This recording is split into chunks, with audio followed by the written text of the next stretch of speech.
James, thank you very much. Lady Cat Softball brought to you by BT Medical, City National Bank, Wesley House Assisted Living, Farm Country, Alliance Bank, the University Interscholastic League, and we say thanks to J. Hodge Chevrolet for providing us with the Black Equinox that we came to the game in this evening. So Lady Cats taking on the Gilmer Lady Buckeyes tonight in this area round playoff series. Lady Cats won last night in a pitcher's duel 1-0. And so if they can win this game one here, they take the series over Gilmer and move on to the next round of the playoffs. Lady Cats coming into the game 25-7 now. For the season, they are ranked 22nd in the state. Gilmer is 23-5-2. They finished 11-2 in their district and were first place. They were the district champions. They won in by district over Lindale 7-5 in 9 innings and 4-3 in 8 innings. So a couple of really tough games in by district for Gilmer. And we are about to have our national anthem from Mount Pleasant.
Okay, we are ready to go from Mount Pleasant and the area round playoff series here with Gilmer. Lady Cats will start Hannah Speed on the mound. No surprise there.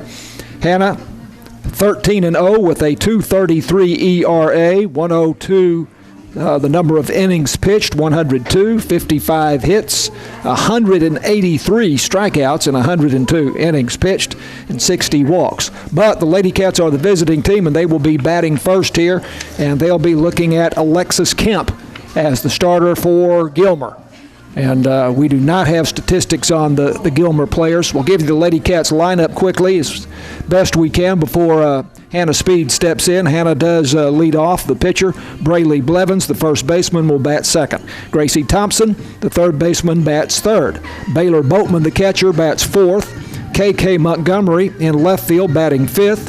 Shaylee Friddle, the freshman shortstop, bats sixth. Abby Goldsmith is the designated player, batting seventh, and she will hit for Allison Frazier in center field. Claire Thompson bats eighth in right field. Emerson Thompson is the second baseman and bats ninth for the Lady Cats.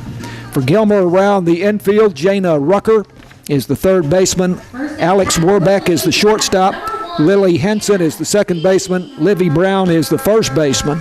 In left field, Lily Henson. In center field, Bree Jones. In right field, Cadence Smith. The catcher is Kennedy Jordan. And as we've told you, Alexis Kemp is the pitcher.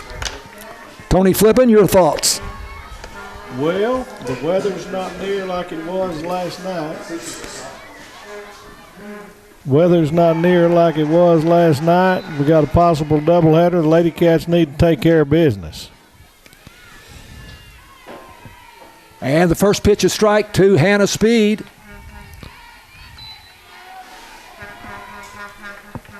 And now a ball, and the count now is 1-1. Hannah Speed, leading hitter for the Lady Cats.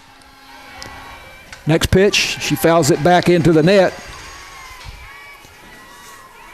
Speed batting .500, 34 for 68 coming into this game. Right-handed batter facing the right-handed pitcher. And Speed hits one to center field. And going back and reaching up and making the catch up over her head, Bree Jones. That got out of there a little more than I thought. Yeah. I thought she just kind of, that it might drop in between, and it backed her up to almost the track. Wind's blowing out a little bit, though. It has rained quite a bit here. The field is definitely wet, but we have not seen any significant rainfall since we got here about an hour and a half ago. And it is overcast, but I think perhaps most of the rain is past us. One out, nobody on. Braley Blevins, the first baseman, swinging on the first pitch, and hits it foul to the right side and into the net. As the catcher, Kennedy Jordan, giving chase, but no chance really to make a play. Tony, the Gilmer Lady Buckeyes wear shorts. First time I've seen that in softball. When we came up, I saw them warming up, and I'm like, well, this is an hour and a half before the game, so they'll change, but they didn't. There's a fastball outside, and it is 1-1 to Braley Blevins. That's good. That's good and comfortable till you have to slide. Well, I wonder about that. Blevins swinging, fly ball down the line in left field, and the left fielder coming over almost overran it, did Lily Henson, but she reaches up and makes the catch, and so two Lady Cats are down here in the top of the first inning. Looks like we're getting jammed on our fist a little bit there. The Gilmer pitcher, Kemp, she knows what she's doing. I can tell that in warm-ups and two batters, so we're in for a nice pitching duel here again. Gracie Thompson, the hitter for Sulphur Springs. Fastball swung on and missed for strike one. Gracie Thompson, .472 batting average, 25 base hits, a couple of home runs, and 19 RBIs. She swings and pops it up to second base. The second baseman, Lily Henson, with the grab, and the Lady Cats down 1-2-3 quietly. Very quietly. Top of the first inning, and we go to the bottom of the first with no score. And Gilmer coming to bat. This is Lady Cat softball on KSST. Lady Cat softball on KSST. The Wildcats playing Community in Game 2 of their best-of-3 series at Lone Oak tonight, starting at 7. Wildcats won last night 2-1. A real thriller. I hope you either had a chance to go to that game or listen to it on KSST last night. But Wildcats have a chance to close that series out tonight, and if they do not, then they would play at 12 noon tomorrow in Lone Oak. Number 3, Bree Jones. So Bree Jones, the center fielder, steps in for the Gilmer Lady Buckeyes. Their head coach is Kirsten Seahorn. Left-hander right off the start here. Yeah, lefty against the right-hander Hannah Speed. As we told you, Speed with a 2.33 ERA, 102 innings pitched. She has struck out 183 and walked 60. She is facing the left-handed batter here, Bree Jones. Speed looking in, and here we go. First pitch is away for ball one. Gracie's sneaking in at third and then coming in during the windup. The left-handers a lot of time will try to lay that ball down the corner and see if they can beat it out.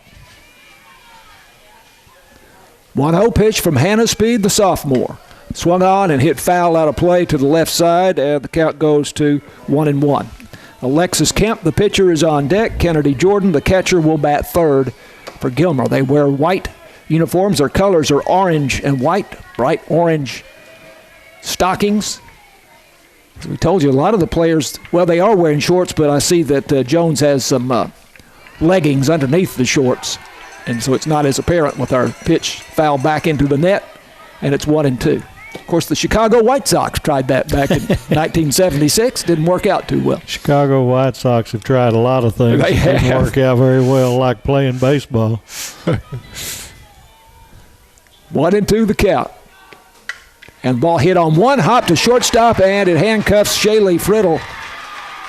And on at first base will be Bree Jones. And have to score that an error, Tony. Would you agree? I'm going to give her a hit. Will you? myself. Okay. Yep, that was hit hard and had a short bounce on it. I thought It she was a might tough come play. up with it, but it was a tough play. I'm going to give her a hit. All right. That was a little less difficult than the one hit at Alex Macias last night in Yes. the Wildcats game. It was to the good side. Alex's was on the backhand side. Runner at first with nobody out. No score, bottom of the first inning. This is Alexis Kemp, the pitcher, and she is a right-handed batter. Hannah Speed checking the wristband for the pitch and attempted bunt here. And a throw down to second base as the runner goes to second. Was that a foul or was that a missed? Baylor is walking around like it hit her absolutely square, and I can't imagine her just flat out missing it. So I was assuming a foul ball. That's what I thought. It evidently was not, and we got a steal. I haven't seen any conference with the umpires, so from that standpoint, it's a straight, just a missed ball and a steal. But it hit Baylor square in the mask, and she's trying to walk it off right now. Not sure if that was a strike then. Yeah, I don't know that we've seen the signal yet. There it is. It's a ball. Okay, that's ball one. But we all thought it was a foul ball. Yep. And then the runner took off for second base. Baylor Boatman went to the dugout, the Lady Cat catcher. So a threat here for Gilmer in the bottom of the first now. They have a runner at second base. We're going to score that a wild pitch or a pass ball? It's got to be a pass ball because it was right there at her. So right off the bat in the first inning, we've got to tighten up the defense, get some outs, and keep that run from scoring. Lady Cats won last night, as we told you, 1-0 over Gilmer. So Gilmer has to win this first game to keep the series going. Lady Cats can close it out with a win here in Game 1. Game 2 will follow very shortly after Game 1 if Gilmer wins. Pitch by Speed is up for a ball around the letters, and the count goes to 2-0 on the pitcher Alexis Kemp. That's where she's been missing the last couple of games, is she's been high when she misses, high and in. 2-0 pitch. Again, showing bunt. Pitch very high. Charging in was Gracie Thompson, and going to cover third was Shaylee Friddle, but pitch was high, and it's a 3-0 count now on Alexis Kemp. I don't think that was even the thought of bunting. I think she's just trying to be distractful. Probably do the same thing again here. Speed lobbing the ball in her hand as she gets ready for the pitch, and there's a call strike on the inside edge at the knees, and it's 3-1. Lady Cats around the infield, Gracie Thompson at third, Shaylee Friddle at short, Emerson Thompson at second, Braylee Blevins at first. In the outfield, K.K. Thompson in left, Allison Frazier in center, Claire Thompson in right, Baylor Boatman behind the plate. 3-1 pitch from Hannah Speed. That is ball 4. First I thought he had called that a strike. He stuck out his right hand there. Yeah. So the first two batters have reached base. Now Bree Jones on what we scored as an infield hit, and then she went to second on a pass ball, and now Alexis Kemp walks. So we've got a force at all three bases and the infield fly possibility, but right now we've got to get Hannah Speed in the strike zone associated. Showing bunt, the hitter, Kennedy Jordan, and she fouls it back into the net behind the plate, and it goes to 0-1. Bree Jones at second, Alexis Kemp at first. Lady Cats did not score in the top of the first. Big threat here for Gilmer in the bottom of the first. Right-handed batter, Kennedy Jordan. And the pitch by Speed, again showing bunt, and again she fouls it. This time off to the third base side into the net, and the count at 0-2. Did us a big favor there because that wasn't even close to a strike, so that's good. Now we'll see whether or not they keep it on with 2 strikes or not. I wouldn't think so. Shortstop Shaylee Friddle and second baseman Emerson Thompson playing just behind the baseline. Outfielder straight away. Pitch by Speed. Just off the plate for ball 1. Thought he might give us the call there. I think with less than 2 strikes, we might get a strike call there, but I think it was a ball. 1-2 the count. The sophomore Hannah Speed lobbing the ball in her right hand, checking her wristband for the pitch. Now into the wind. And a swing and a miss for strike 3.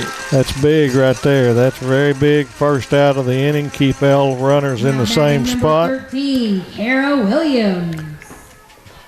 Trying to remember was it the second game against Wills Point that they got the first 2 hitters on and she came back and retired the next 3? I think so. So 1 out, runners at first and second now. Kara Williams, the designated player in softball parlance and the cleanup hitter. First pitch. Yep. Strike on the outside Ball corner. strike on the edge, I think outside edge. That's what I was saying. That was the same spot as the one he called ball with 2 strikes, but we'll take it. Adjusting to the umpire style of calling a strike here. Yep. A 1 pitch. Swung on, hit foul into the net to the first base side slightly, and it's 0-2. Hannah looks a little more focused right now. Yeah. She realizes she got to get after it. Center fielder Allison Frazier, a couple of steps over into right center, big gap in left center field. Claire Thompson deep in right. 0-2 pitch. Swung on and missed. Strike 3, high fastball. Good job there. Good job. I couldn't tell if that one might have been foul tipped or not, but Baylor hung on to it either way. So back-to-back strikeouts. And now we can't let your guard down. Number 5 hitter. Still runners at first and second now with 2 out. Jana Rucker, the third baseman, number 5 hitter in the batting order, right-handed batter. Upright stance. Stands about midway in the box. Speed into the wind, and the pitch is down for ball 1. Hannah had some control problems in the doubleheader against Wills Point. In fact, she hit how many hitters? 5 in hit batters. 2 games. And actually caused a little ruckus between them to where they didn't shake hands after the deal, which was unfortunate. Well, pitch, foul back, 1-1. On deck, the second baseman, Lily Dorsett. Rucker's getting up toward the front of the box, or the inside of the box, close to the plate. There's most of these girls get there, and to me, they're not going to get the barrel of the bat on it from there. They're going to get jammed, but it's not me in that box. 1-1 pitch. He's way up high, off speed. Tried that off speed, and she nearly got her to take for it. 2-1 the count to Jana Rucker, the third baseman. Big girl. We don't have heights and weights, but she's a statuesque young lady. Pitch. Swung on and missed. Swung over the top of a fastball there, and speed starting to find the range here. Yep. This could be a big boost for us after getting the first 2 on. If we come down and strike out the side and leave them sitting right there, then come in and see if we can get our bats rolling. 2-2 count. Here's the pitch. And hit foul off the end of the bat into the net down the first baseline. She's way late on that one. So Claire needs to, I think she needs to get on back a little and maybe move over a little.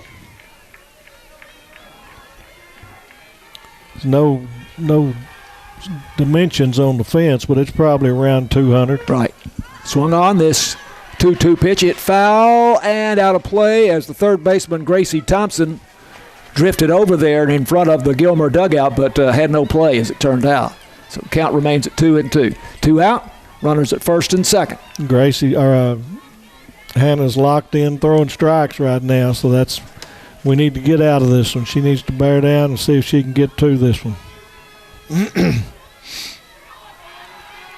Speed, the 2-2 pitch. He's in the dirt and bounces away from Baylor Boatman, and both runners move up, and it's also ball 3. So going to call that a wild pitch. Yep. So Marie Jones at third, Alexis Kemp at second. A 3-2 count on Jana Rucker, the third baseman, with 2 out. Good crowd from both towns and both schools here tonight.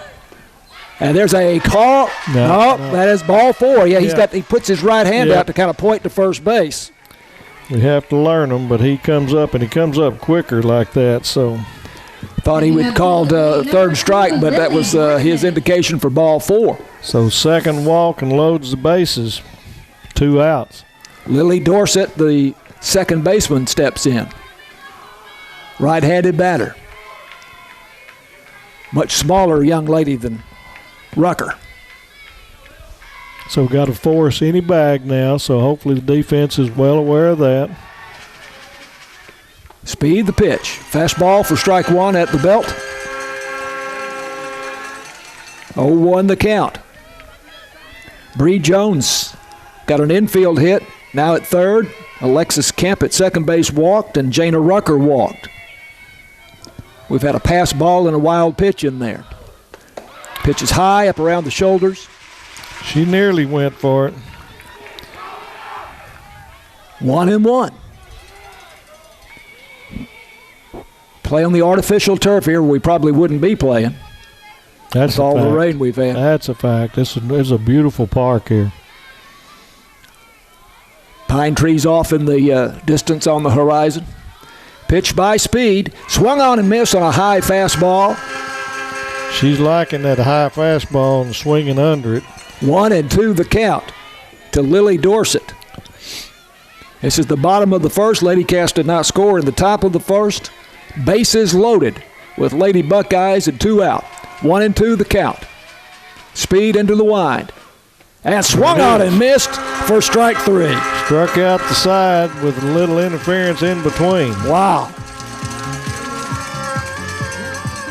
Tough inning for the Lady Cats, but they come out of it smelling like a rose. No runs come across for Gilmer. And we go to the top of the second inning. No score. Gilmer and Sulphur Springs. This is Lady Cat softball on KSST. Lady Cat softball on KSST. No score as we go to the top of the second inning in this area round playoff series with Gilmer. Lady Cats won last night 1-0. They need a win here to close out the series, or else there will be a game 3 shortly after this one. Baylor Boatman stepping in for the Lady Cats, 363 hitter. She leads the Lady Cats with 34 RBIs. Right-handed batter. And the first pitch outside for ball 1. Kemp's got a little bit of a curveball working. She's a good-looking pitcher, what little I've seen of her. 1-0 the count to Boatman. Hits it hard, and it's a base hit past the third baseman into left field for Baylor Boatman. It takes a lot to get Baylor where she can't get in there and pull the ball. She's a strong young lady. So the first hit. Number 6, 26th base hit of the season for Baylor Boatman, and now KK Montgomery. Going to have a courtesy runner. Okay, and who is that? Most time it is Peyton Taylor, number 4, but I don't know if that's her or not. Think so. Yep. Wait. That's Peyton. Pitch to KK Montgomery off the plate for ball 1.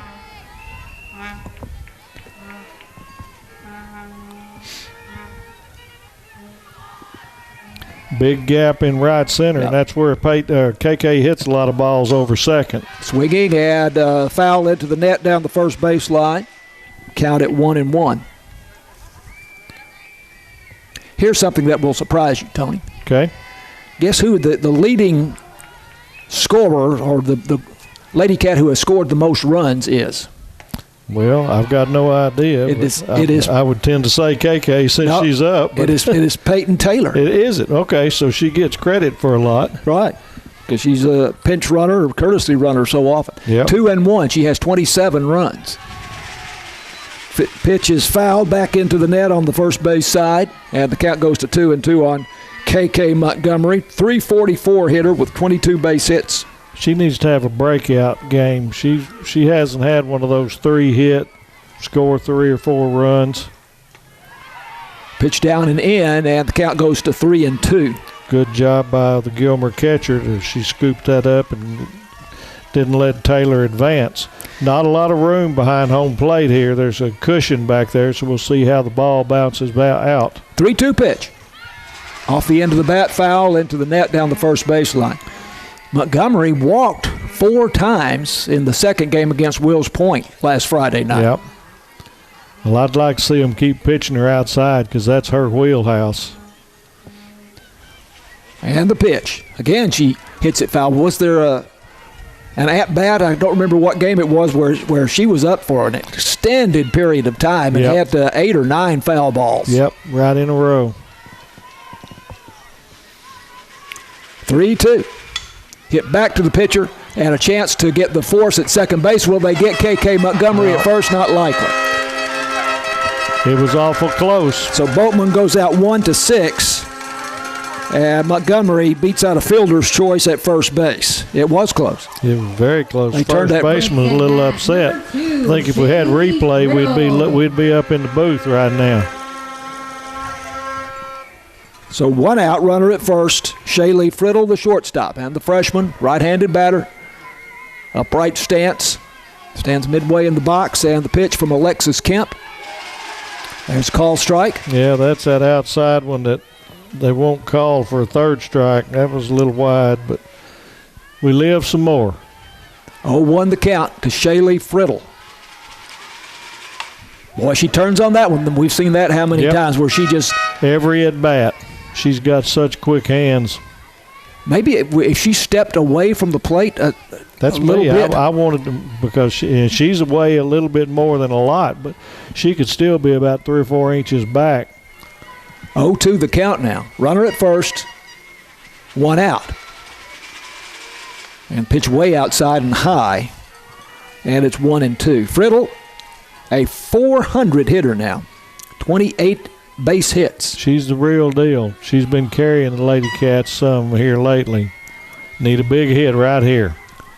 Left fielder Lily Hansen over near the line. Pitch is fouled to the right side and out of play. Really good job of plate coverage there. Again, they were outside in the left-hander batter's box, and she's able to go ahead and reach out there and foul it off. So that's a good job of hitting and get to see another pitch. KK Montgomery with good speed at first base. Changing balls right quick.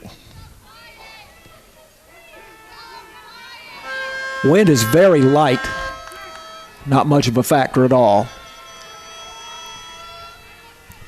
1-2 pitch by Kemp. And Friddle hits it off the end of the bat into the net down the first base line. Count holds it 1-2. Another great job of fouling off the pitch. They're too wide to be called, I hope. If they call those strike, we got problems. 1-2. And again, she hammers it foul down that left field line. This time it's on the ground. Yep. Well, she gets around on it. If she gets her timing, she's dangerous. But she hits the ball with the barrel more than anybody on the team, I think. Kemp, the right-handed pitcher, looking in. Here's the pitch. Catcher sets up outside, and Friddle goes after it and swings and misses. That was a great pitch by Kemp. She went out. She's been throwing fairly straight ball. She had a little curve on that one, and she couldn't quite get there. So that's a great job by the Gilmer pitcher. 2 out. Runner at first base, KK Montgomery. And Abby Goldsmith, the designated hitter, I would call her. Yep. Is the Lady Cat in the box right now. She's a left-handed batter. Calls timeout. She's batting for the center fielder, Allison Frazier. Goldsmith, a .288 hitter with 17 base hits. First pitch is up and away for ball 1. I'd have KK on point, too. For any ball that's down in the dirt, I'd be looking for an opportunity to steal, see if you can get somebody in scoring position with 2 out. Goldsmith hits it down the third baseline, foul. Count it 1-1. You can already tell runs are going to be an absolute premium tonight, like last night. So 1 can do it. Goldsmith with 3 homers, 17 RBIs, an open stance. She hits it right at the shortstop, a line drive, and no trouble for Alex Werback to grab that one and send the Lady Cats back to the dugout. So Lady Cats do not score in the top of the second inning. They leave a runner on, and we go to the bottom of the second with no score. Sulphur Springs and Gilmer. This is Lady Cat softball on KSST. Bottom of the second inning, Lady Cats and the Lady Buckeyes from Gilmer tied at 0. Bottom of the order, 7, 8, and 9 coming up for Gilmer. Livy Brown, the first baseman. Lily Henson, the left fielder, and Alex Warbeck, the shortstop. Livy Brown, another good-sized youngster, stepping into the batter's box. And Hannah Speed looking in for the sign, although I'm sure she already has it. This is hit off the fist, and it's into center field for a Texas League base hit. Kind of jammed her, but she was able to fight it off, and that's what I thought one of our Lady Cat hits were going to be in the first inning, and it carried a little too far. So good job by the Gilmer hitter. Number 4, Lily Henson. Lily Henson, now the number 8 hitter, steps into the box. Right-handed hitter, another tall Lady Buckeye here, stands about midway, crouching stance. Speed into the wind, showing bunt, and she does bunt it, but it goes back into the screen. Kind of bounced off of her, too. I don't know if she does it just for bunting or not, but she had about an inch between her hands there on the bat. A little unusual. See if that gives up the bunt sign or if that's just the way she hits. She's got it there again, about an inch to 2 inch between them. Yep. Speed peering in. Here's the 0-1 pitch, again showing bunt, and she gets a bunt down the third baseline that goes foul. And Gracie Thompson on that like a cat, which she is, of course, a lady cat, but she must have been charging down the line more than I realized there. She did a good job of letting it go foul, too, because I don't think they'd have got her. That was almost a perfect bunt, even with us knowing it's coming. So, once again, 2 strikes. Do you keep the bunt on and try to move them up, or do you go ahead and swing away? Yep. Infielders, shortstop Shaylee Friddle and Emerson Thompson about a step behind the baseline. 0-2 pitch here to the right-handed batter. Swung on and missed, strike 3. Nice. 4th strikeout for Hannah Speed. 1 out and a runner at first. Pitch was down in the strike zone. And Henson swung over the top of it. Yeah, Baylor was out in the left-hander's batter's box, and she didn't quite get it out there, but she had it in a good position. Okay, the shortstop, Alex Warbeck, right-handed batter. Number 9 hitter in the order steps in. Speed, the pitch. There you go. Oh, I guess not. He called that a ball. Yep. I thought it was a strike too, but I've learned to hold off. Yep. Must have been low. Outfield is more or less straight away, although Allison Frazier in center a step or 2 over into right center. Claire Thompson continues to play quite deep in right field. Pitch by Speed. Looks like a change of speed, and that was inside for ball 2. Livy Brown at first base had a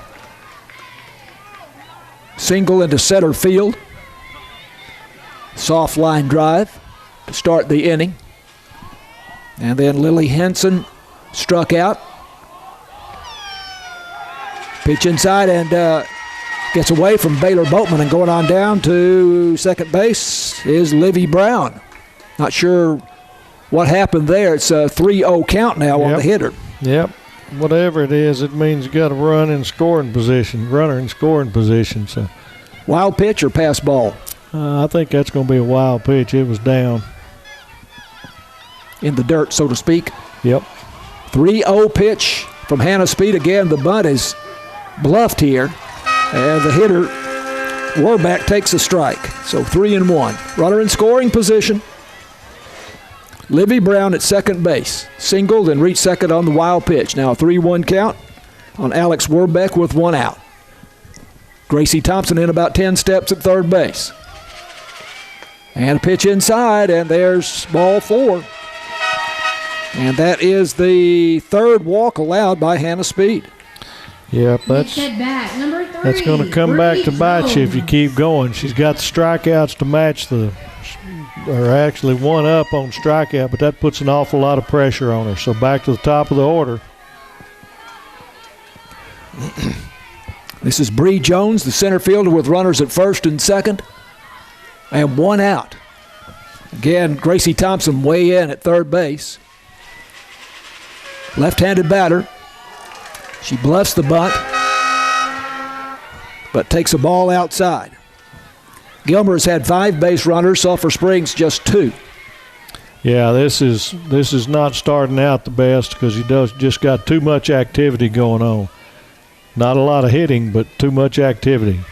Bree Jones stands near the back of the batter's box. The pitch, she slaps it back to Hannah Speed. A force at third to Gracie Thompson, and they get the out there. Great job there. Great job. She almost threw it too quick and kind of handcuffed Gracie. She had to find the bag. Yeah. But whatever it was good. So a fielder's choice at first base for Bree Jones. Number 11, Alexis Kemp. Alex Warbeck moves up to second base. 2 out. Alexis Kemp, the pitcher, and the number 2 hitter in the batting order against Hannah Speed. Crouching stance, stands about in the middle of the box, and the pitch is high for a ball.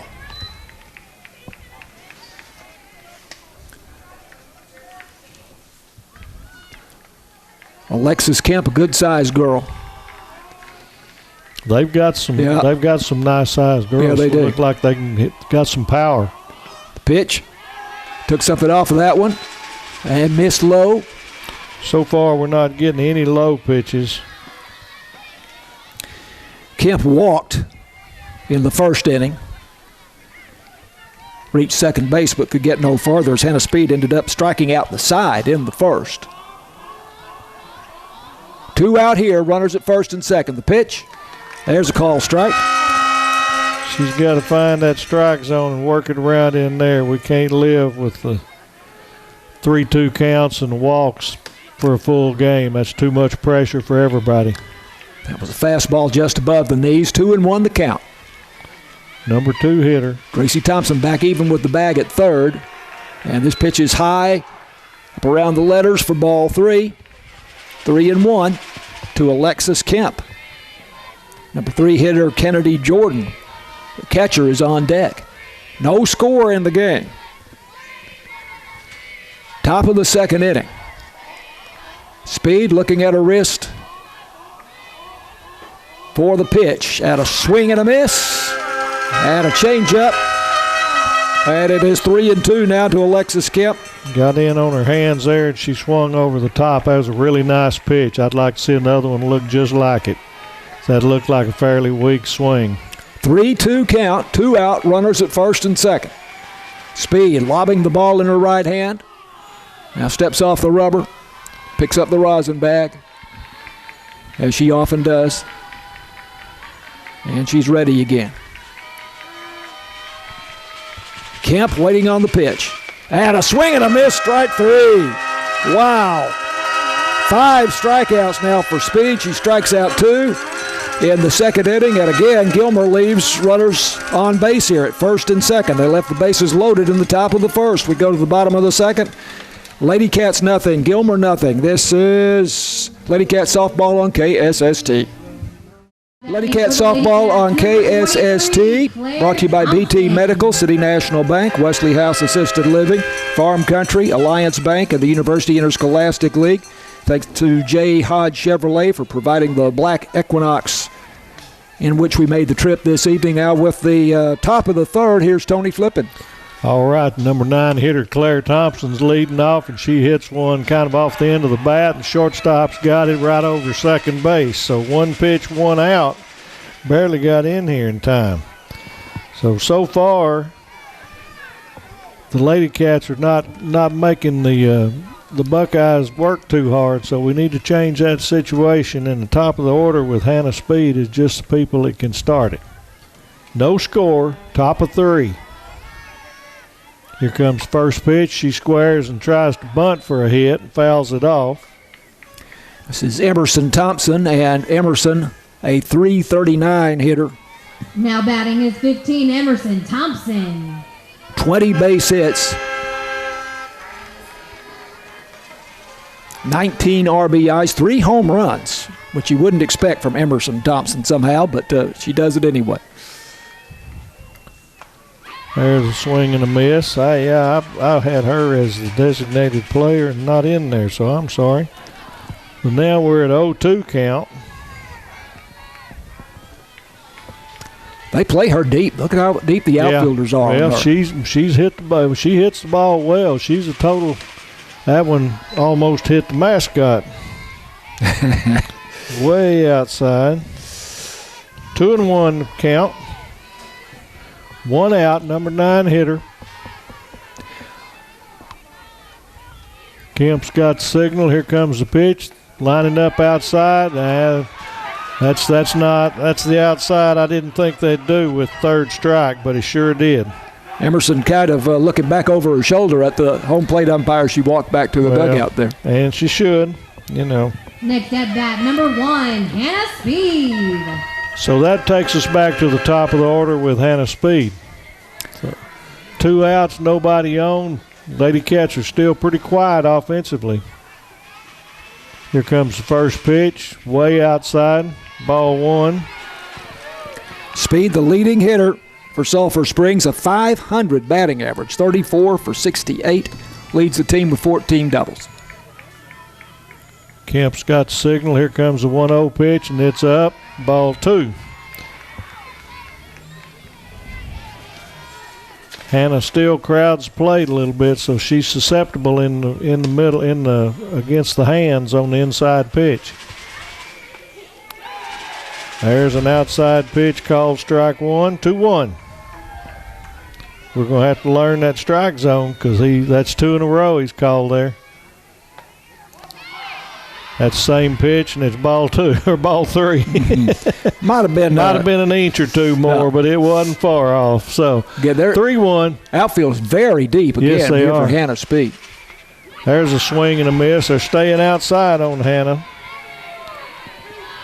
Both teams, the pitchers are staying outside when they get that two strikes. So here comes full count pitch. There's a ball hit up the middle, and it's past the diving shortstop and into center field for a base hit. So Hannah Speed battles in there and gets a single. Diving shortstop Werbeck, she nearly made it, but I don't think she'd have been able to get up and make a throw. So 2 outs. We need to see. We're going to have a courtesy runner again. That's probably Taylor again, Peyton Taylor.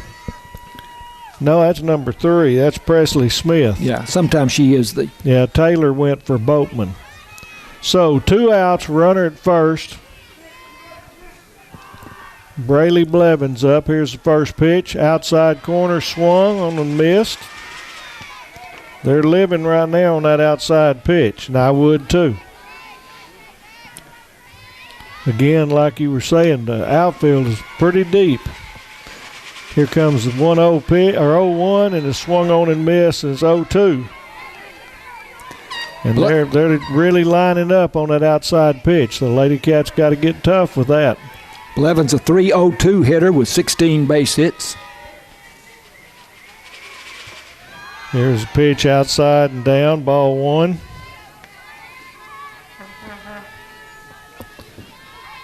Hadn't shown any inclination to try to steal yet, but if there's any ball down, they need to get it. Here comes the next pitch. It popped up, foul, and the first baseman is under it and makes the out.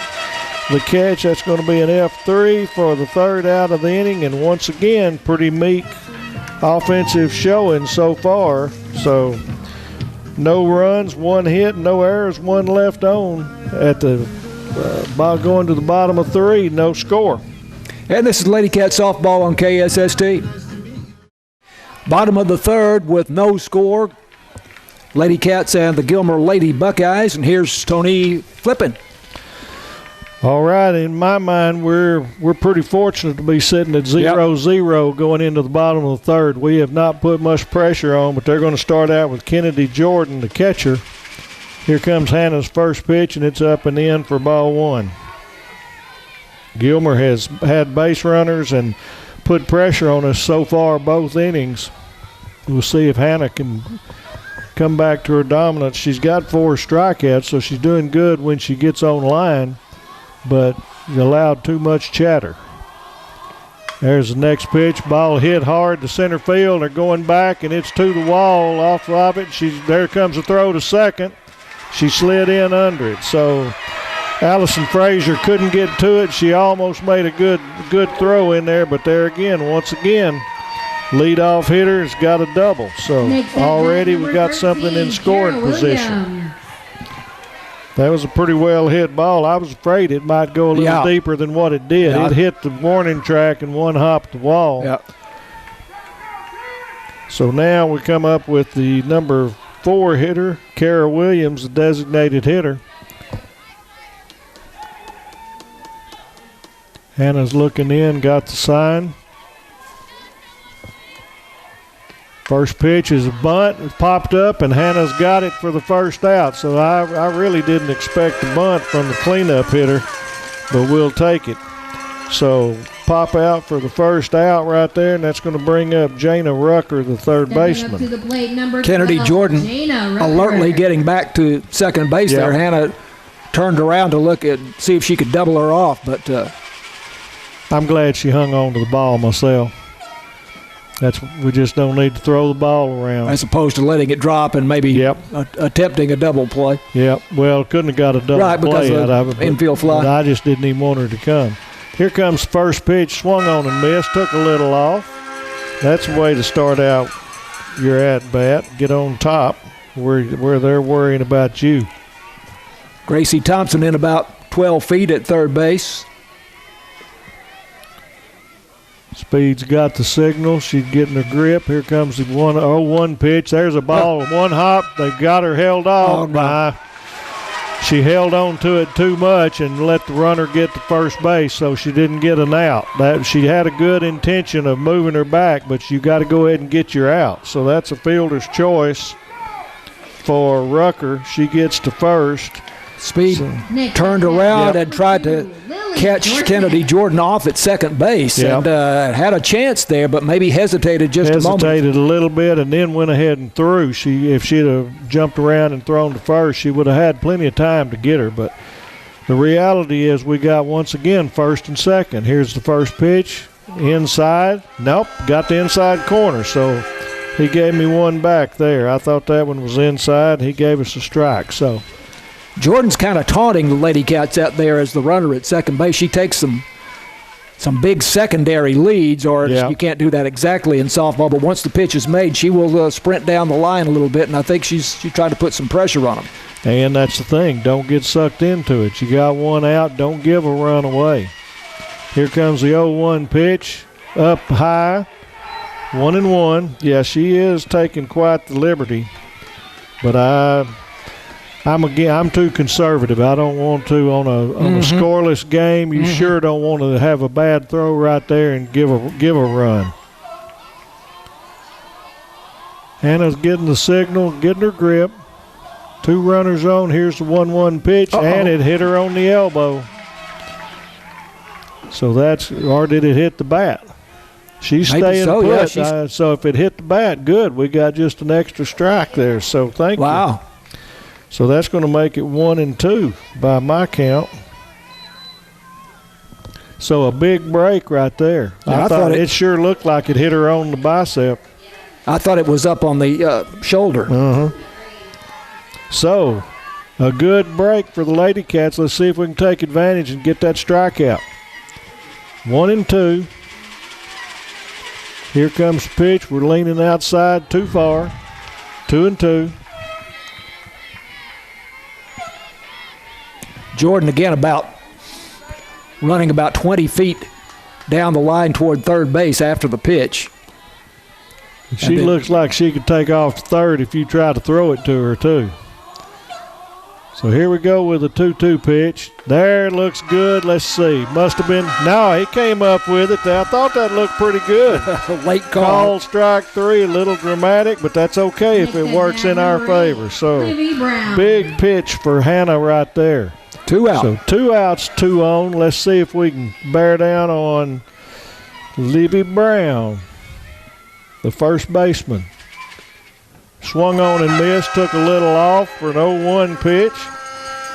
And again, Lady Cats got to show discipline and forget about that runner playing with us at second base.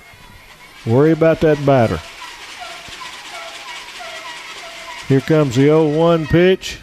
Right down the pipe. That ought to be strike 2, and it is. Speed now with 6 strikeouts in the game. 7 would look really good right now. Baylor's fixing to just don't jump out too far. Let's see if we can get one of those calls. Nope, too far. That's all right. Keeping it up. Don't let it get in the dirt and get past, because then both runners will move up. 1-2 the count.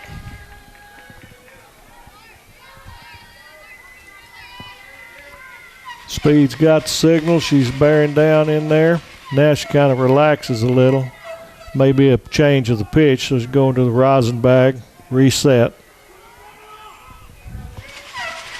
Here's the 1-2. Right over the middle and swung over the top, and Hannah strikes out the side. Well, or did she?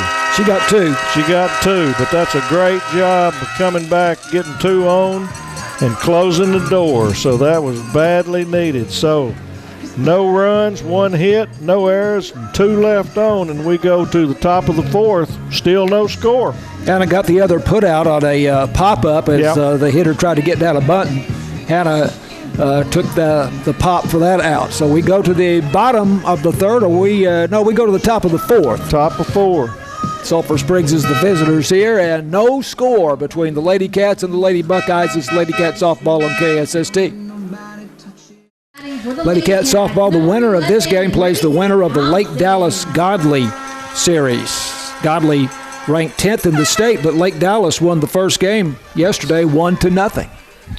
1-0 seems to be in vogue. In vogue, as you say. So we're going to start here with the top of the 4th. Gracie Thompson leading off, number 3 hitter. The first pitch is outside. Ball 1. Outfield continues to play very deep. Yep. They're going to give that hit in front of them, but try to keep it from going over their heads.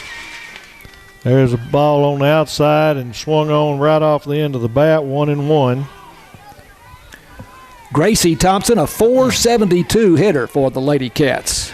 We need for somebody to run into one and get that run on the board. Here comes the 1-1. Looks like right down the middle, taken for strike 2. So now get ready for that outside corner.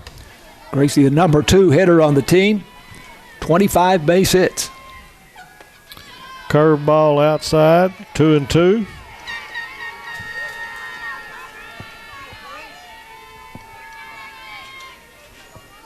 As you say, a center fielder just about a step from the warning track. Mm-hmm. Everybody's straight away. Here comes the next pitch. Curve ball. Third baseman got it on the grounder and throws out 5-3 for the first out. It wasn't hit very hard. Stepping up to the plate, number 7. Pretty easy Baylor play for Boatman. third baseman. So now Baylor Boatman's coming up.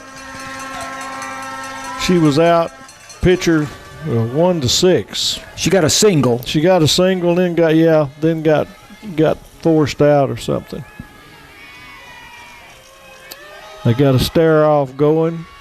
Here comes the first pitch. Baylor lunges to the outside and fouls it off.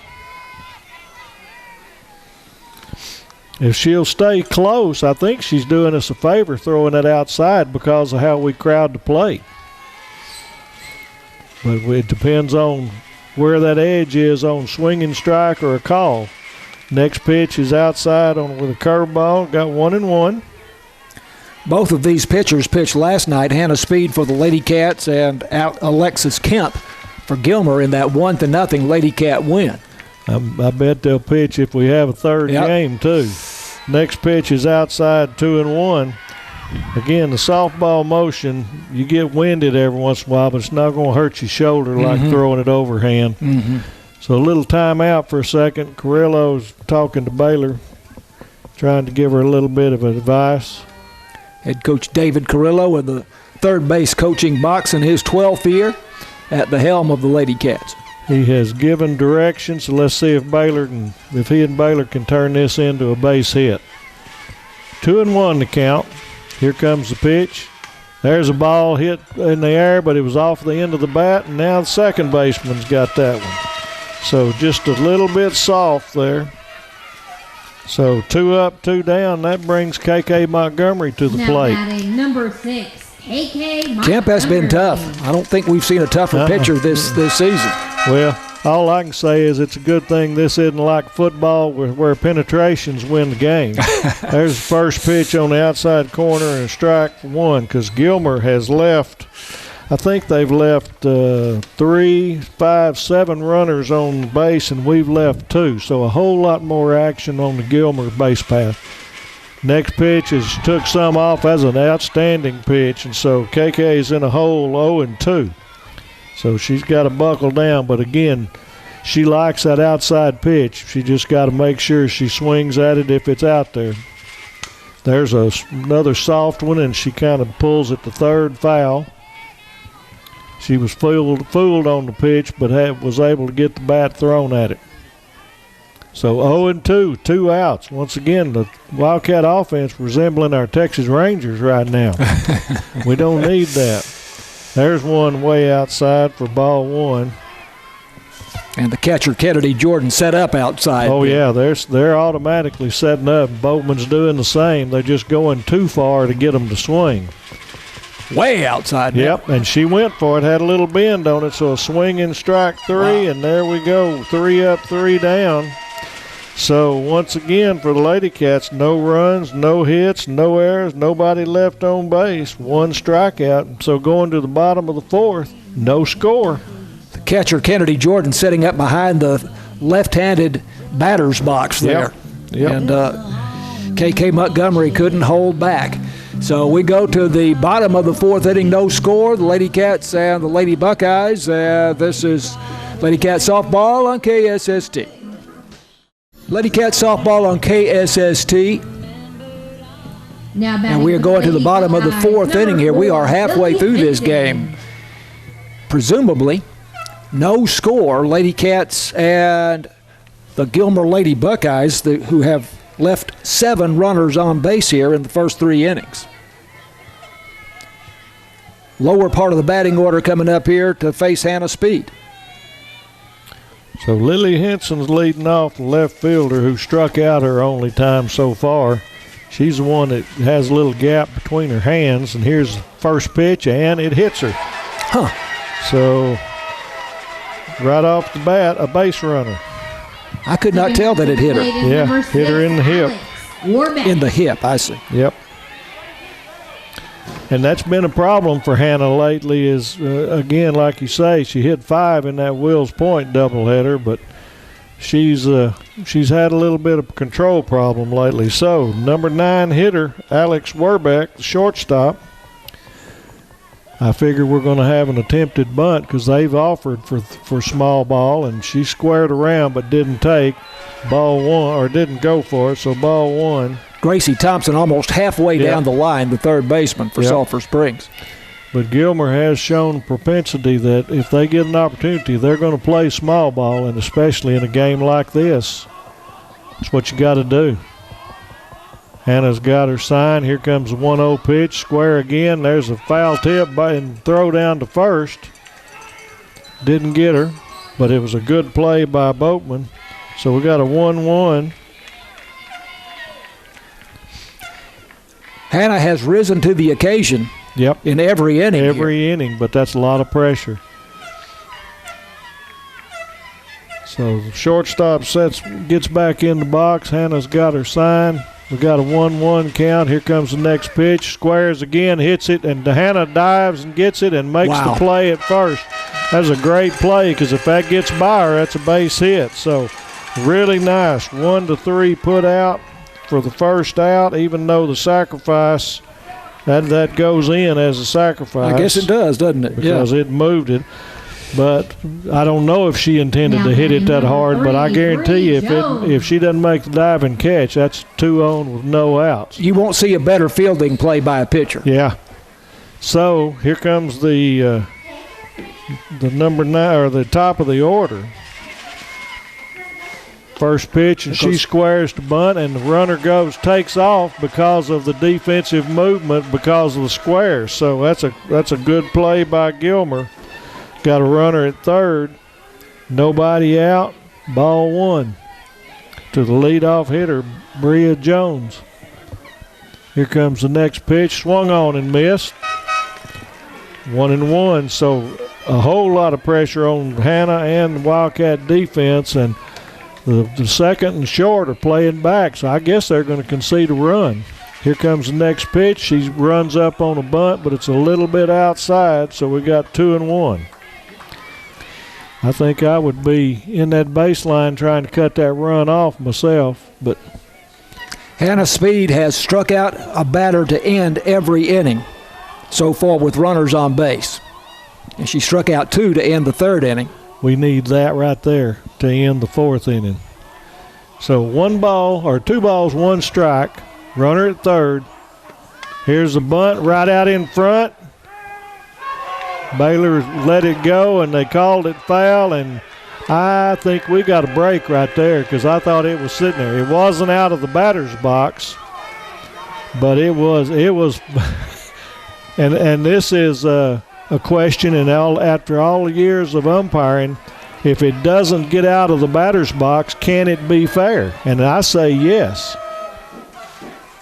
Well, if you extend that line all the way to the plate, then that corner would be in fair territory. And that's where it was, but they're calling it a foul ball, so that's a break for the Lady Cats. Well, and he went down and consulted with with the first base umpire. Yep.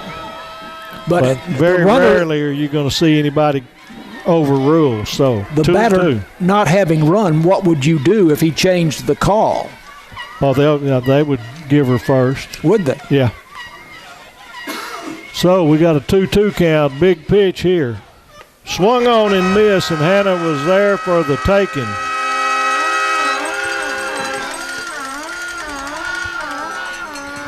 Well, what's going on? She ran to first. Now she's going. I don't know what was going on. That was confusing. Yeah, I didn't know what happened, if there might have been interference with the mid or not. So far, Hannah's been up for the challenge. Let's see if she can finish this inning off again. Runner at 3rd with 2 outs. And the number 2 hitter, Alexis Kemp, up the pitcher. He calls the curveball, so we're even on those outside strikes right now. We were down 1, and that was a curveball there that helped us.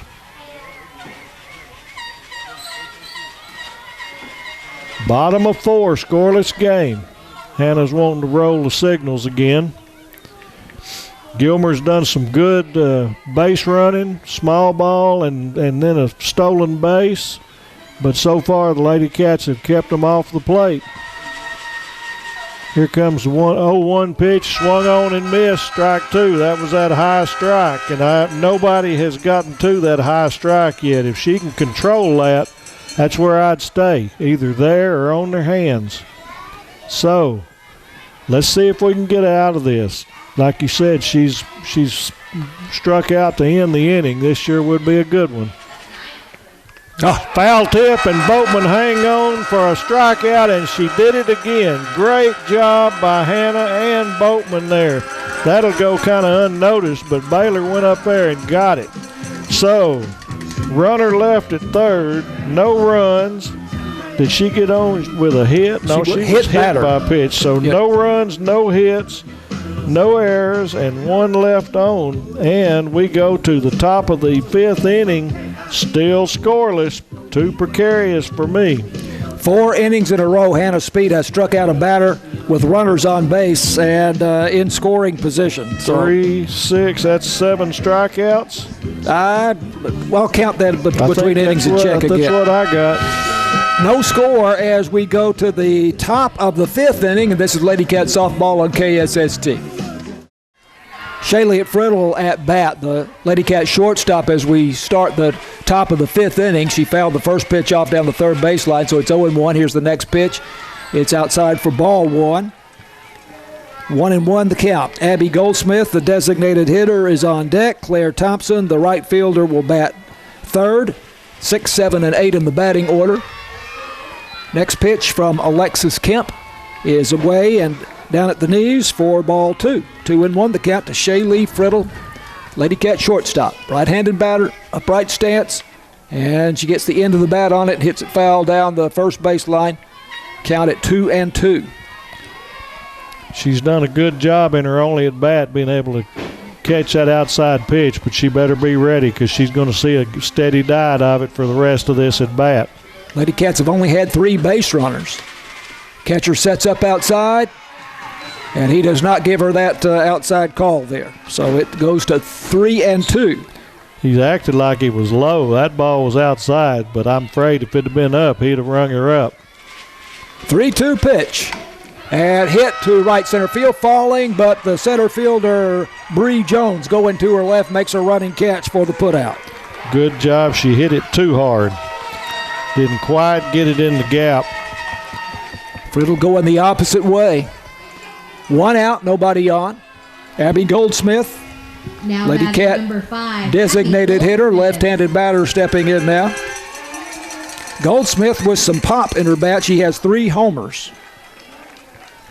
17 RBIs. Open stance, stands up near the front of the box. Pitch is a call strike on the outside edge. That's a generous call, I would say. Yeah, a little bit. But Alexis Kemp, got to give her credit. She is a tough customer for Gilmer. Yep. Fastball at the knees this time, misses outside for ball 1.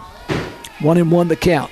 Goldsmith hitting for Allison Frazier, the center fielder, in the lineup. 288 hitter with 17 base hits.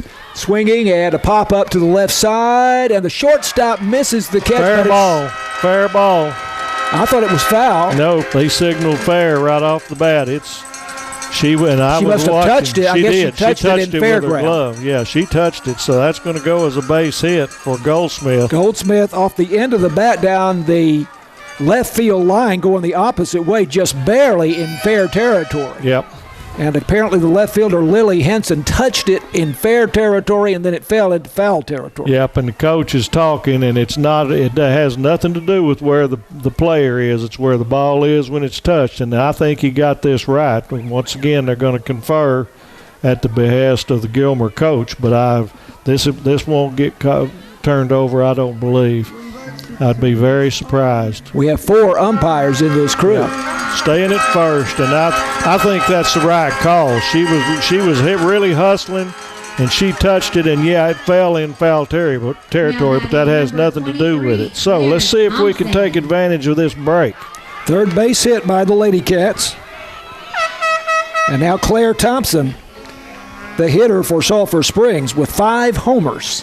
She is the leading home run hitter for the Lady Cats. Right-handed batter. Pitch is away for ball 1. Claire popped out to the shortstop in the 3rd inning, her only at bat. She's number 8 in the batting order, I think we told you. Outfield deep, as they have been for everybody. Shortstop and second baseman also playing back at the edge of the outfield grass, so to speak. Call strike on the outside edge. She hasn't offered on either one of those, and that's the difference in the philosophies of the 2 coaches is Gilmer would be bunting right now, and we haven't shown. 1-1 pitch. Swung on and missed. Pitch outside the strike zone. And it goes to 1-2 to Claire Thompson. You got a 0-0 ball game. 1 run wins. We haven't threatened scoring position very much in the game. Pitch outside the strike zone there. Again, going for that outside strike, but the pitch is called a ball, and it's 2-2. Claire Thompson, a .373 hitter, 19 base hits. And she can put the barrel on the ball, too. Oh, yeah. Stands midway in the batter's box, moderate crouching stance. Pitch just misses on the outside part of the plate, and it's 3-2 to Claire Thompson. I'm cringing every time it's there. I'm afraid if she throws the exact same pitch, we're fixing to ring her up. Yeah. But maybe she'll swing the bat and put the barrel, throw it in there in that right field gap. 1 out, 3-2 pitch, runner at first, and that is high for ball 4. Good job, good job. Is that her first walk? That's the first one I've got First down. one she's allowed, yes. So now runners at first and second, and Emerson comes up. Emerson Thompson, the second baseman. It's the first time Sulphur Springs has had 2 runners on base at the same time. So we'll see whether or not Coach Carrillo is going to kind of go against convention and play small ball here. So it looks like we're going to have a pinch runner, which will be a substitution. Number 8 for Abby. No. Who is 8? Is that? Oh, they're putting Frazier in and getting rid of the DH. Okay. Allison That's Frazier what it then. is. The center fielder now will run and will bat next time through the order. Yep. And that's a good switch there because Allison's got a lot more speed than Abby. Abby did her job. Got on base and got moved up there. So wheels are turning here as absolutely. Head coach David Carrillo's had a couple of conferences here in the intervening time with Emerson Thompson. So it's going to be interesting to see. Telepathy toward him to bunt. I'm just bunt.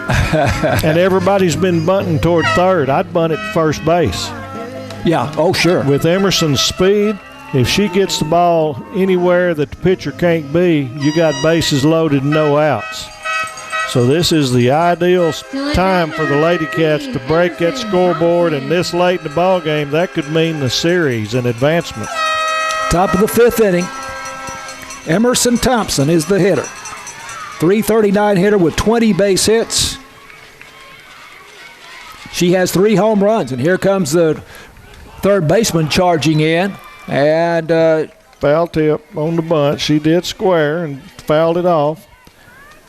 Foul ball. Same kind of rotation as we are, except their first baseman's coming in too, and ours stayed back a little. So you're going to do this right here. Give yourself up and make sure you move. There you go. She gets a bunt fouled again. Down the third baseline, but foul.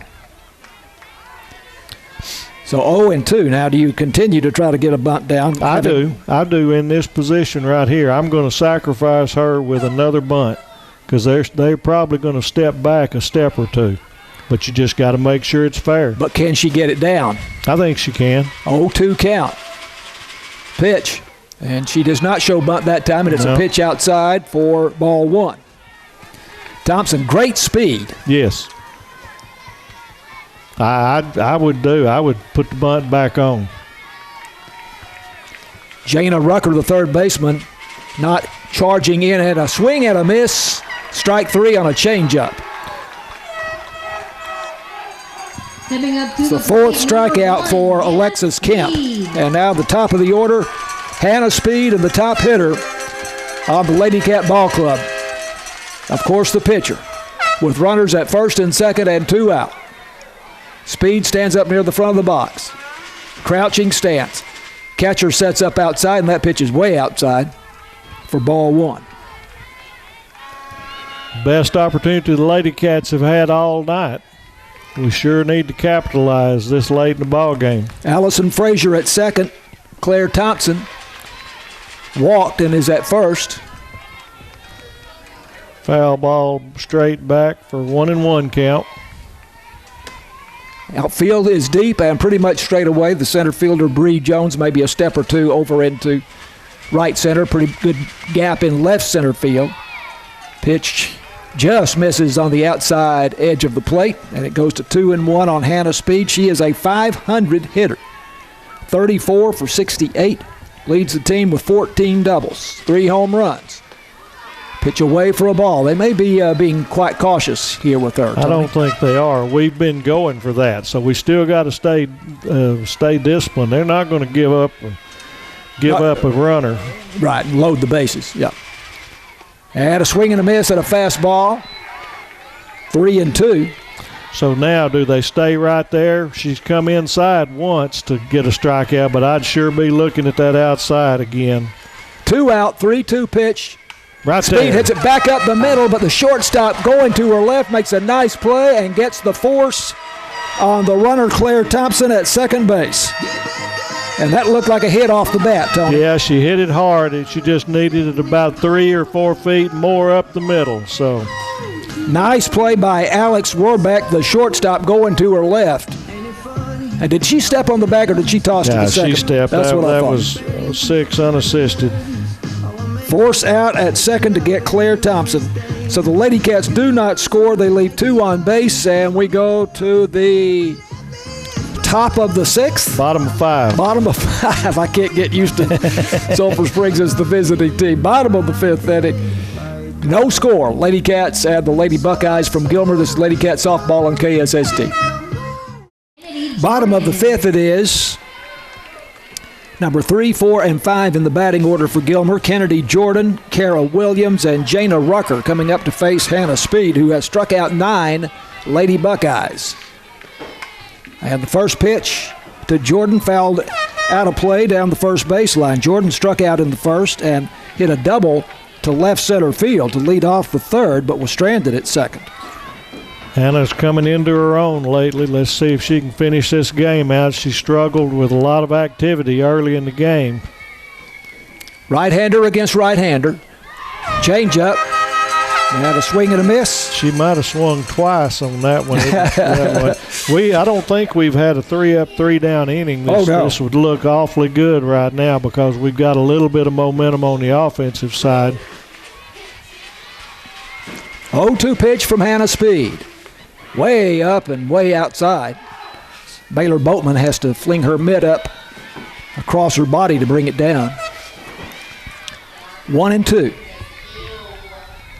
Lady Cats lead the series 1-0. They won last night 1-0. 1-2 pitch. Must have been down.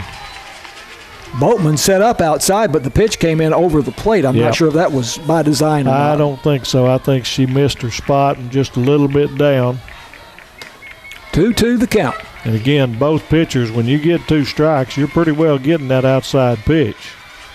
Now we're going in. Pitch by Speed is up for ball 3, up around the letters. 3-2. Don't want to put the leadoff runner on again. That's the thing. I don't know what it is, but I bet you just about every inning they've had a leadoff batter on. They have. They've had lots of people out there. Yeah, every inning the leadoff hitter has reached base. 3-2 pitch is hit to third, and a leaping catch there by Gracie Thompson. Nice play by the third baseman. Wasn't hit very hard, but sometimes you jump a little early. Gracie did a good job, snagged it, and so we've broken the string of the leadoff hitter. Now let's see if we can get a 3-up, 3-down. Kara Williams, the designated hitter, number 4 in the batting order. Yeah, this is 3, 4, 5. This is huge here if we could get them in order and keep that 0 in there. She's 0 for 2. Speed into the wide. Pitch is high for a ball. Kara Williams struck out swinging in the first and popped up to Hannah Speed in the third inning. Outfield pretty much straight away, although Allison Frazier over a step or two into right center, so a little bit of a gap in left center field. Shortstop and second baseman are back a couple of steps from the baseline. Pitch is fouled into the net behind home plate. Hannah got in on her hands a little bit there. It's a good pitch. Count 1-1. She's yet to have anybody get a base hit off of that high, let her high strike if she can keep it there, but she struggled a little and thrown them quite a bit higher. Speed ready, and here's the pitch. 1-1. It misses away for ball 2. 2-1. I think we're even on my outside strike, so I need to get ahead here. Let's see if Hannah can steal one. We get on the plus side. Kara Williams, the designated hitter for Gilmer. 1 out, nobody on. 2-1 pitch. And she hits this one foul into the net behind the plate. Count it 2-2. Speed has struck out 9. She has walked 3. She's given up 2 hits. She's hit a batter. Does she have the guts to throw that changeup right here with 2 strikes? Oh, she's got the guts. I think that might be the pitch right here, but with my luck, they might hit it in the football field. There it was. Little changeup, swung on and missed. Yeah, that's the 10th strikeout for Hannah Speed. That's what we wanted right there. I knew everybody basically trying to hit the ball out of the park on both sides right now. So let's get this 3-up, 3-down, get the bats in there. We're gaining a little bit of momentum. Let's keep it on our side. Jana Rucker, the third baseman, steps in with 2 out. Right-handed batter. Again, there's that changeup. Back to back. She's got it on point right now. Called strike. Now let's forget that changeup. Rucker walked in the first, reached base on a fielder's choice in the third. She's been on base both times. Right-handed hitter, upright stance. And she twitches but does not go and takes the ball outside. 1-1. A little bit of a gap in left center field with Allison Frazier playing a step or two over into right center. Claire Thompson deep in right as she has been all evening. Swung on, popped up into the outfield, and the center fielder Allison Frazier moving to her left makes the catch. And there's that 3-up, 3-down we were asking for at the right time. How about that? So no score for Gilmer. 3-up, 3-down in the bottom of the fifth. We go to the top of the sixth. No score. Sulphur Springs and Gilmer. This is Lady Cat softball on KSST. Top of the sixth inning. Braylee Blevins gets down a bunt down the third baseline. The throw to first is not nearly in time. There you go. Beautiful bunt there. They're not going to get her if she does that. That was absolutely perfect. Not even, they threw it, but they shouldn't have. All they did was take a chance. Yeah, she was 5 feet down the line by the time the throw got to first base. Perfect. And the third baseman for Gilmer, Rucker? Jana Rucker, fielded it about maybe 15 feet down the line from home plate. Here's another bunt down the first base line, Tony, and there's your sacrifice to second base as that's Gracie Thompson getting down a nice sacrifice. And they hit it toward first base. Was that 1-4? That was 1-4. Yeah. And So as Tony now- points, the sacrifice down the first base line, very difficult to get the runner at second base. So one out, runner at second. And here's Baylor Boatman. And the pitch is outside for ball one. Baylor's got to control herself here. She's wanting to hit it about 500 feet. She needs to just sit back, get her a pitch, put the barrel on it. She can put the Cats on the board. There's a call strike on the outside edge. He's going to come up with that one. And that was close enough. I'm not even going to say he helped them there. Boatman singled sharply to left in the second, popped out to second in the fourth. She's the leading RBI producer on the Lady Cats with 34. Great speed on the bases, too. Pitch away for ball two. It's a really good job of Baylor laying off of that. Baylor's not the best at going out and getting that outside pitch. She wants you to put it over the plate, and she's going to turn. Swung out and missed a fastball. 2-2. Braylee Blevins at second base, reach base on a beautiful bunt. Sacrificed to second by Gracie Thompson. Now a 2-2 count on Baylor Boatman. Sets up outside the catcher, and it is outside for ball three. Great job. Great take there, because you know it's coming, but it's still hard to lay off. And I bet you she's fixing to see one more. 3-2 count, one out. Runner at second, pitch to Baylor Boatman, and she swings and misses for strike three on a fastball. Pretty good battle, but Kemp was up to the task there. Fifth strikeout for Alexis Kemp. And now KK Montgomery up with two out. Okay. Hang tough, young lady. Kemp the pitch. Right and there, she hits it to second base on the ground. Second baseman to her right. Lily Henson makes the play to first base, and Livy Brown for the putout, and the Lady Cats threaten but do not score in the top of the sixth. They leave Braylee Blevins at second base, and we go to the bottom of the sixth. No score. Lady Cats and the Lady Buckeyes. This is Lady Cats softball on KSST. Lady Cats softball on KSST as we go to the bottom of the sixth inning. BT Medical. Among our sponsors, City National Bank, Wesley House Assisted Living, Farm Country, Alliance Bank, University Interscholastic League, and a big thanks to J. Hodge Chevrolet for providing the Black Equinox, in which we came to Mount Pleasant this evening. No score. Bottom of the sixth inning. Hannah Speed put down Gilmer in order for the first time in the fifth inning. Until then, they had the leadoff runner on in every inning. Buckeyes, number 2, Lily Dorset. Now it's 6, 7, and 8 in the batting order. And the feel right now is momentum. It's hard to work on momentum on a 0-0 ball game. but all of a sudden the Lady Cats seem to have a little bit less trouble. Of course, everybody's one hit away from calling ball game just about, but we're seeming to warm up to the task. Let's see if we can hold on right here. Lily Dorsett, number 6 hitter, Speed, looking in to the wide, and the first pitch is a fastball high for ball 1. Dorsett struck out swinging to end the first inning with the bases loaded. Struck out looking in the third with runners at first and second. Gracie Thompson, the third baseman, in about 10 feet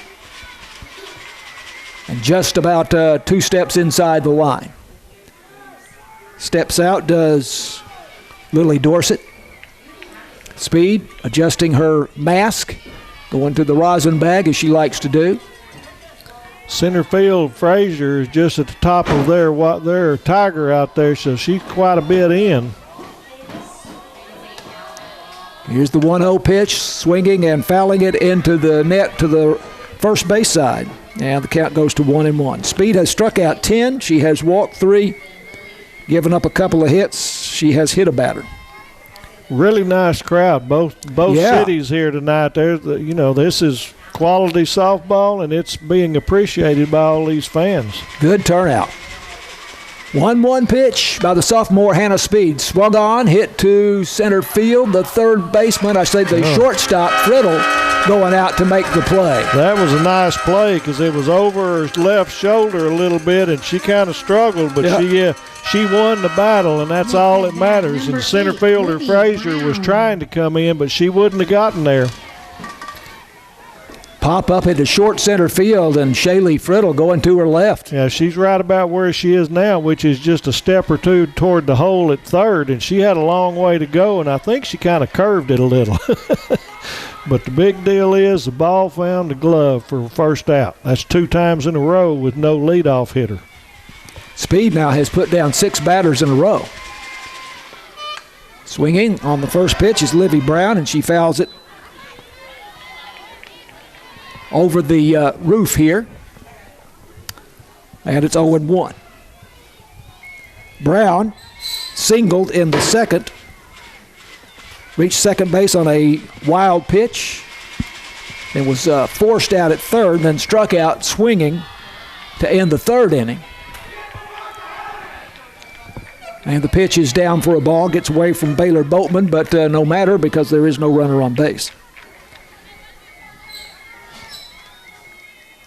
Actually, it's 7 in a row now retired by Hannah Speed, counting the sacrifice by Alex Warback in the 4th. 1-1. Swung on and missed. She's getting results. She's not got as I'm sure she's thrown more pitches than Kemp has. Oh, yeah. But the looks are not there, but the results so far are too. Everybody's matching zeros. 1-2 pitch from Hannah Speed, way up and in for ball 2. And it's a 2-2 count.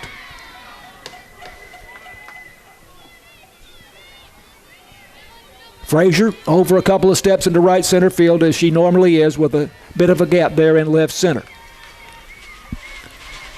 Speed looking into the wide, and 2-2 pitch misses just outside, and again somehow gets away from Baylor Boatman. But I think that one was down. We just couldn't see it. 3-2 the count. Tried that off-speed pitch and just didn't put it in the right position. So full count, big pitch here. We don't want anybody on base. Speed looking into the dugout for a moment. Lobbing the ball up and down in her right hand, now peering in for the sign. Here it comes. 3-2 is there we a call, go. strike 3. I thought that. And I was almost deked there by Livy Brown, who started the first base, but the umpire rang her up. She was determined that one was inside, and I thought it was, but it took him a while to wind up. Number 4, Lily Henson. So 2 up, 2 down here. Great job. 11 strikeouts for Speed. Lily Henson, the left fielder, comes up for Gilmer. It is now 8 in a row retired by Hannah Speed.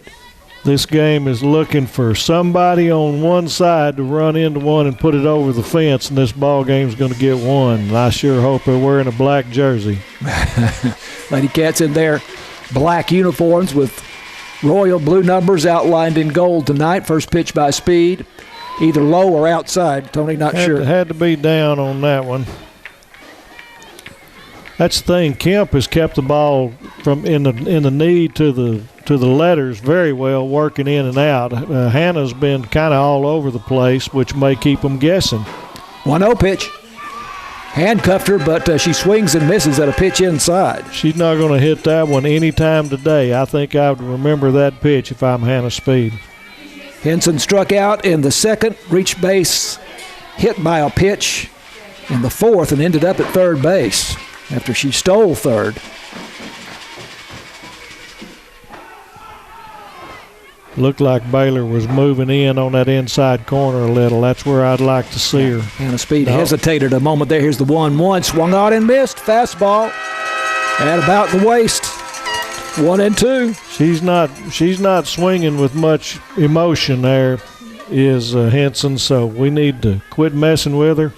If she hits it, I think it's going to be a ground ball and we can throw her out. Speed winds up and pitches it up and in again. Henson swings and misses very awkwardly there. Yep, she doesn't look comfortable at the plate at all. 12 strikeouts for Hannah Speed. And we are going to the top of the seventh. No score. Lady Cats and Gilmer, and this is Lady Cat softball on KSST. Batting for the Lady No Cats, score as we go to the number top of the seventh. Friddle. Shaylee Friddle. I guess Allison Frazier then will hit for Sulphur Springs, and then Claire Thompson, 6, 7, and 8. Yeah, DH is no longer.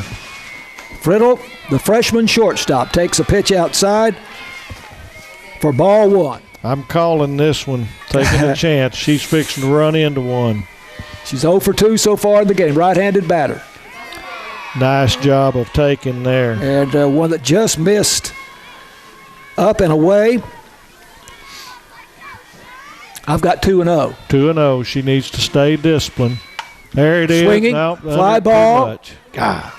To left center field, and she didn't miss by much. She didn't miss by much. She hit it right over shortstop, but it ended up just being a routine out Bree to Jones, the center fielder. And she flew out to center field the last time, too. Yep. Jones going to her right, but number 5. she just got under it a little bit. She just missed it. So now Abby's up. And now they're moving back, so I don't know what's going on here. I was a little confused by that. Yep. Well, is it? Yeah, it is Abby Goldsmith. Yeah. Left-hander. Yeah. She swings and hits it down the third baseline. She singled in the fifth, and then Allison Frazier, the center fielder, who has not been in the batting order, ran for her. So this may be one of those one-time entry and then back out. I'm not up with the rules as I should be. Abby Goldsmith going the opposite way, and that's up the gap. And up against the wall around first base. You better hurry. And a slide in there safe. Great job. Great. That ball was hit well. What a job by Abby. Kind of cut it away, and the center fielder couldn't get to it. It got to the wall in a hurry. And Abby really had to hump it to get there. Made a good slide and hung the bag. So she nearly was thrown out. And once again, the Gilmer coach is going to come check. She's going to check everything that's even close. I was concerned she was not going to beat that throw. I was too. They cut it. If it had been on line, might have done something. Now we're going to have another get-together. So I'm not sure what they're looking at, but this lady questions everything. Goldsmith is 2 for 3 in the game now. My understanding is she drove in the winning run last night. I'm not certain of that, but I believe I was told that by folks who were here. Still having the umpires getting together looking, but the only thing they could do is see whether or not they came off the bag, and they came out and put the safe signal down. And so once again, the Gilmer coach is disappointed because they're not going to change that. Yeah, I can't imagine there wasn't anything going on there, but she tried, and that's what you got to do for your team. Totally a judgment call. Yeah. So runner at second. Abby Goldsmith. And did we pinch run for her? No? No. So, I don't think we can move her again, or okay, she's going to be out. All right. So first pitch was swung on and missed by Claire. Claire Thompson is officially 0 for 1 with a walk. Right-handed batter. There's a off-speed pitch. And we are at 1-1 now in the count. Claire Thompson leads the Lady Cats with 5 homers. She has 12 RBIs, a 373 hitter. She hits this one hard up the middle, and it's in there for a base hit. And around third is Abby Goldsmith, and the throw is going to get her. Yeah, center fielder, that hurt not being able to pinch run there. That center fielder can throw the softball. I'm here to tell you that was she actually got her by about 5 or 6 feet. A head first slide by Abby Goldsmith, and she's a little slow to get up. I don't know if they had her by 5 feet, but they had her. They had her. And that was that 8-2, or was there a cutoff? No, it was 8 straight, 8-2. Emerson. So Claire got a single, and she went around to second, which is the good thing since they threw. Right. So we still got a runner. We're still alive. And Emerson bunted for a base hit, if I'm not mistaken, last time. Nope, she struck out. It was Claire that bunted. Brayley Blevins, I think you're thinking of. Okay. Yeah. I don't even know. Is this Friday? First pitch is the ball. Ball one. Emerson Thompson uncharacteristically has struck out both times up. I think Claire's going to play with them at second base, too. Yeah, she's coming off the bag as the pitch is made, and now here's a call strike, and it's 1-1 to Emerson Thompson with excellent speed. 339 hitter with 20 base hits. 3 homers. She has the power. I just want a dinger. I just want a Texas leaguer or something. Swinging and fouling it out of play. Slightly off to the right side. 1-2 the count to Emerson Thompson, one of the 2 Lady Cat seniors who plays regularly along with Abby Goldsmith. Abby Goldsmith. So get ready for that outside pitch. Stay in there with it. Take it with it. Claire Thompson at second base, 2 out. The umpire is consistent on the third strike. He's not going to give that. He may give it early, but that one was even a little wider. He's done a good job, and he's been very fair. 2-2 count as pitch missed outside. Claire Thompson, the right-handed batter, crouching stance. Looking in for the pitch. Here it is. And that is high and away for ball 3. I missed one. I like that. I just had 2-2. I like 3-2. Now, keep your discipline. Hannah Speed, top hitter on the Lady Cats, is on deck. It would be huge for Emerson Thompson to draw a walk here and bring Hannah Speed up with runners at first and second and 2 out. I think we're fixing to have an action pitch right here. I don't think they're going to leave it up to Hannah. I think Emerson's fixing to get it done. 3-2 count. 2 out, runner at second. No score in the game, top of the 7th. The pitch is in. No, call strike 3. Yep, it was that inside. You're looking outside. They came in, perfect pitch. Inside pitch, call strike 3 on a 3-2 pitch. And the Lady Cats leave Claire Thompson at second base after Abby Goldsmith was thrown out trying to score on the batter before. The single by Claire Thompson. We go to the bottom of the 7th. It is no score. Lady Cats and the Lady Buckeyes. And this is Lady Cats softball on KSST. Going to the bottom of the 7th here. No score. This is old-time softball pitcher duel. Hannah Speed, the sophomore, into the wide, and the pitch swung on and missed by Alex Warbeck. And Hannah Speed has really come on now in the last 3 innings. She's got nothing but zeros in the last 3. And if she can get by with this one again, the momentum is on the Lady Cats' side. We just got to put them over the top. This is Alex Warbeck, the number 9 hitter and the shortstop, and she hits it foul into the net to the right side, and it does just barely climb over the net and into the seats. 0-2 the count. Speed has struck out 12. The last batter to reach was Lily Henson, who was hit by a pitch in the 4th inning to lead off the 4th.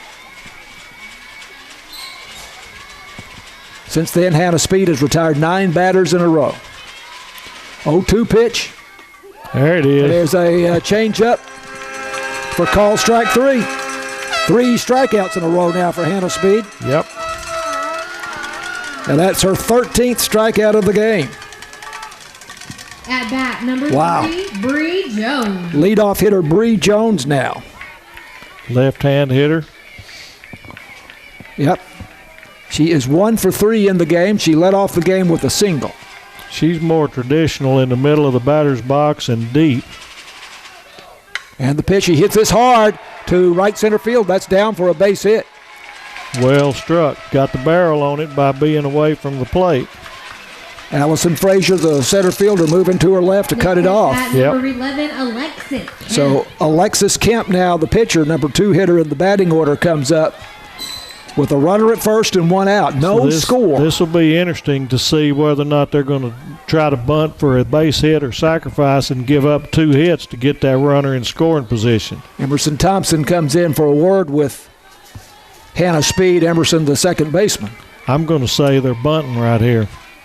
They're going to take a chance to try to get somebody to second. Gracie Thompson in about 12 feet at third base, expecting the bunt. Swung on and hit foul down the third baseline weakly. I was wrong on that pitch. You got number 2 hitter, so we know they've got some pop. But she's a big, strong girl. Yeah. I'm sure she's. Their entire batting order, except the 8 and 9, Yep. looks well. 8 and 9 kind of get overpowered right now, but everybody else looks good.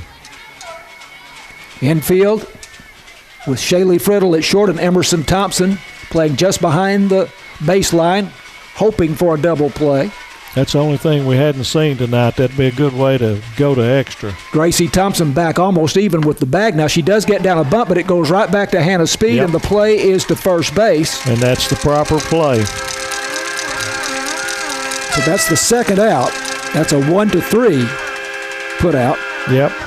Leadoff runner Jones gets to second base, and now you got your number 3 hitter up. So you gave up a big out, but you're banking on one base right here. You're right, passed ball or something, but they're banking the whole game on this batter. Kennedy Jordan, the catcher. She is 1 for 3, and the pitch checks her swing. And there it is, runner up. She went. The home plate umpire hesitated to make the call. I thought it was actually foul tip, but it must not have been. Baylor did a good job, and she was asking immediately, so that's a good first pitch. 0-1 count. Jordan had a powerful double to left center field in the 3rd inning up against the wall. There you go. There's a call strike 2 on the inside edge of the plate. 0-2 the count. Both pitchers have gone inside some and gotten some strikeouts. Now, do you do the same thing here? I think I do. Because they're expecting you to go outside. Runner at second, 2 out. 0-2 count on the hitter, Kennedy Jordan, number 3 hitter in the batting order, and the pitch. Swung on and hit foul into the net directly behind home plate. They went outside that time, and that's what she's looking for. I'd tie her up with my hands. Try to get underneath, maybe an up and in. Lady Cats lead this series 1-0. They won last night 1-0.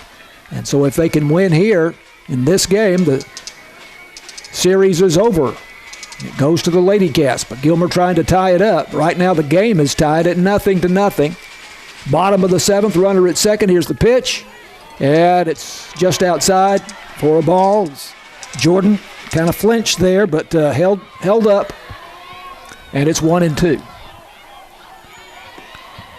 Jordan struck out swinging in the 1st, the double in the 3rd, line drive to the 3rd baseman Gracie Thompson in the 5th. Speed into the wind, and here's the pitch. Fastball. Ooh, that didn't miss much. Down and in. Down. That was the pitch I wanted. That was a good pitch by Hannah, but just a little bit down. But the umpire's been giving that one lately, and I don't say give. I think they're there. I was waiting on him to put his right hand up, but he did not. Do the cheerleader kick like he did that one.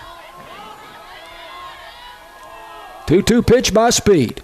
Hit on the ground to third base. No, to shortstop. Shaylee Friddle makes the play. And we're going extras. And she's got the long throw across the diamond for the putout on Kennedy Jordan. Gracie Thompson, the third baseman, couldn't get to it, but Shaylee Friddle did. And we go to the top of the 8th inning with no score. Lady Cats and the Lady Buckeyes, and this is Lady Cat softball on KSST. Top of the 8th inning now. We go extra innings in this game 2 of the area round playoff series between Sulphur Springs and Gilmer. No score. Last night's game was won by the Lady Cats 1-0. So we've had 1 run scored in 14 innings between these two teams. Some quality teams right here, and somebody's going home tonight that is deserving of still being playing next week too. This is early by one series to have a matchup like this. It's usually that's round 3. Hannah Speed leads it off for Sulphur Springs. Leadoff hitter in the lineup, and the first pitch misses outside a ball. Speed, the top hitter for the Lady Cats. 500 batting average, 34 base hits. She has 3 homers to her credit. 19 RBI. Stands up near the front of the box, the right-handed batter. And she takes a pitch away for ball 2. The catchers are just going way too wide. I mean, he's giving them the outside, but you can't expect that much. Speed 1 for 3 in the game. Fastball, and he does call a strike there, so it's 2-1. Yep. Speed flew out to center to start the game, singled in the 3rd, reached base on a fielder's choice to end the 5th inning. And she goes the opposite way here, down the right field line, but well foul. I don't know if that was by design or not, but I don't know. I don't think so. But now she's got to be putting it in her head for that inside strikeout pitch, because that's what everything this whole at bat's been outside. 2-2 the count. No out, nobody on. Top of the 8th. Pitch is way high up around the shoulders. And again, I'm glad. 3-2 the count to Hannah Speed. Brayley Blevins on deck. It'd be great if we can get this leadoff hitter on, put some pressure on Kemp. The pitch and it hit is to the right side and falling fast, and it is up against the wall, or almost against the wall. A great job by the right fielder backing up the center fielder as Hannah Speed hit it deep to right center field, but a great job there by Cadence Smith coming over and backing up Bree Jones, who dived to make the catch, and I thought it was going to go up against the wall. I thought it was softer than it was and lower, and it just kept going. So great job. She just wasn't quite able to turn a double out of it. But we've got Presley Smith pinch running at first, so fully expected a bunt here. It's about as deep a single as you'll see, and that is a bunt. It goes back to the pitcher, and she will go to first base. Yep, but that's a good job. That's a good job. Now we've got that scoring position for your number 3 hitter. That's a 1-4 sacrifice. The second baseman, Lily Henson, going over to cover for the throw from Alexis Kemp. And Presley Smith at second base with the go-ahead run in the top of the 8th inning for Sulphur Springs. Gracie Thompson, the hitter, hits it to the right side, and a diving stop by the second baseman. Spectacular play. What's the call at first? No, it was safe. She ran through. Safe. It's good. That's an infield hit. Henson saved a run. So saved a run, but we got first and third, nobody out. Well, 1 out. 1 out. Baylor Boatman up. I thought that was through. I did for too. A base hit. I thought it got under that Dorset. That was a great job, but she was also rolling away and couldn't make it. So runners at first and third, no score, 1 out. Here's Gracie Thompson, the number 3 hitter. Runner goes to second base, no throw. Yeah, that was a little outside. We're 1 down right now, but we're okay. So that takes away the force out at second base and the possible double play. Thompson hitting it to right field. Tagging up at third base is the runner, and she does not come to the plate. I'm here to tell you, this Gilmer outfield is tough. That was a great throw by Cadence Smith. I think that was a great call back by Carrillo. Absolutely. figured that she's going, period. Boatman flies out to right field, and Smith made a great play to cut off that single. Yep. So now it's up to KK. By Hannah Speed to start the inning. Runners at second and third with 2 out. No score. First pitch is away for ball 1 to KK Montgomery. She is 0 for 3 in the game, a fielder's choice in the second. Struck out swinging in the fourth, grounded out to second base in the sixth. Gilmer's made some terrific defensive plays here tonight. It's a call strike. Can't do that. 1-1. 1-1 there. We're down 2 there. That's a little out. That was a changeup. 1-1 pitch. And Montgomery hits it to right field. And the right fielder, Caden Smith, kind of struggled with it there a little bit, that ends up making the catch over her shoulder. Yep, she got turned around, but now we're through 7.5. So the Lady Cats had runners at second and third with 1 out, but could not score in the top of the 8th. We go to the bottom of the 8th, still no score. This Lady Cat softball on KSST. Going to the bottom of the 8th, Gilmer will send up Carol Williams. At bat for the Lady Buckeyes, Jana Rucker. Kara Williams. And Lily Dorsett, 4, 5, and 6 in the order to face Hannah Speed. What a pitcher's duel here between Hannah Speed and Alexis Kemp for Gilmer. This game's had everything. Great defensive throws, timely hitting, but the defenses and pitching are sure outdoing the defense or the offense and the timely hitting. Speed into the wind on the first pitch. Misses low for ball 1 to Carol Williams. Well, I'll tell you again, the second baseman for Gilmer, Lily Henson, I think she maybe saved the game or saved a run, that diving stop that kept the ball in the infield on Gracie Thompson's single. And that kept Presley Smith from scoring. And then the next 2 hitters went out. Here's a pitch high for a ball, and it's 2-0.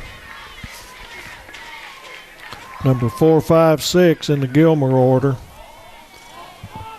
Hannah's done a great job lately of limiting everything. Williams 0 for 3. She struck out twice. 2-0 pitch is high and up for the third ball.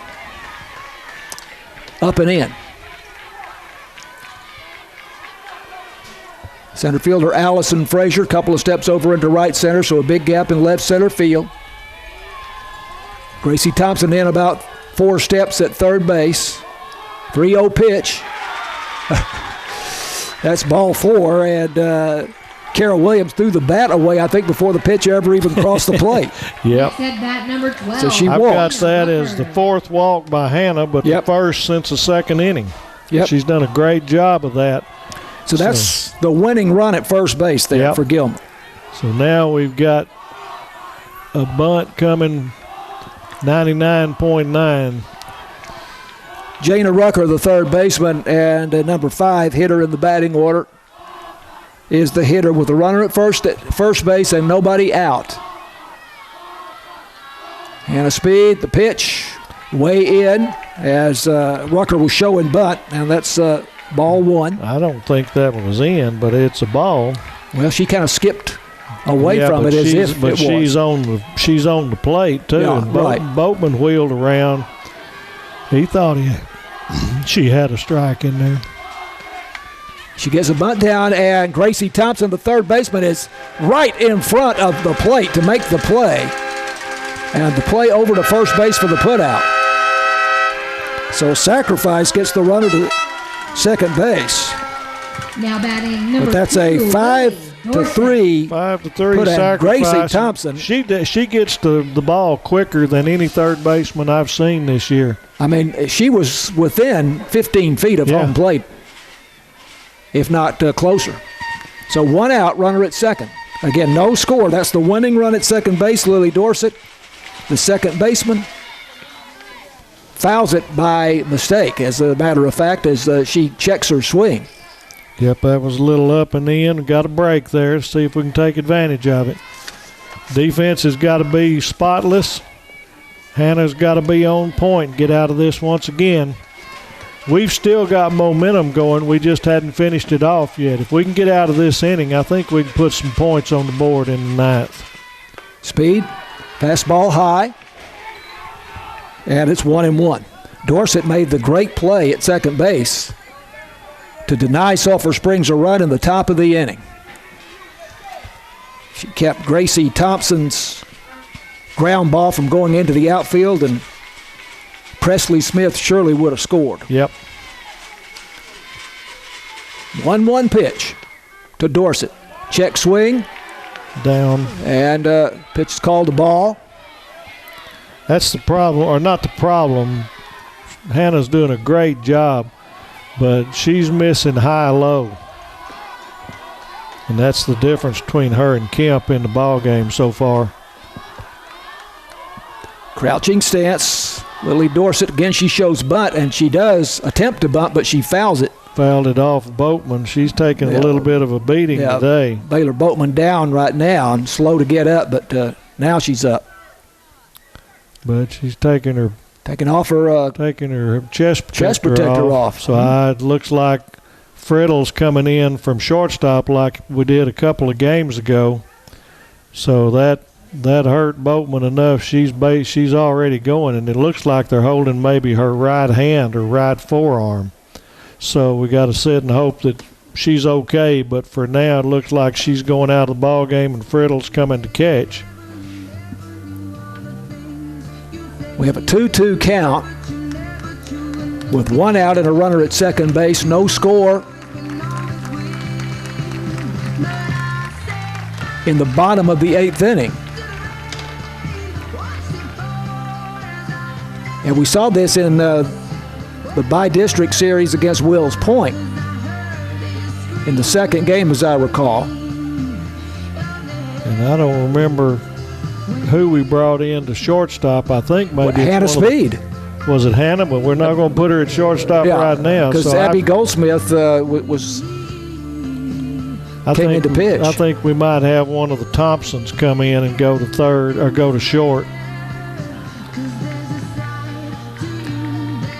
Oh, that was a very quick decision on that. Yeah. So this is Friddle then coming out of the dugout. Yeah, Friddle's the catcher's coming gear. in. Okay. And she did an extremely adequate job when she came in the other day. It was in a ball game that was decided, but still, she showed to have very good footwork and everything. So I'm saying we got 11 and 8.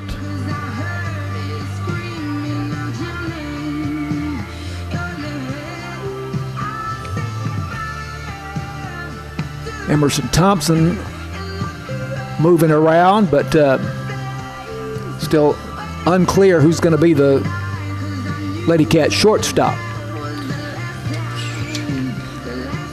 Well, Gracie's 11, so shortstop is fixing to be, I don't see a number 8. What am I missing? Now there goes. 8 is Allison Frazier. Okay, that's the reason. We've got 15, Emerson Thompson. That's who I thought.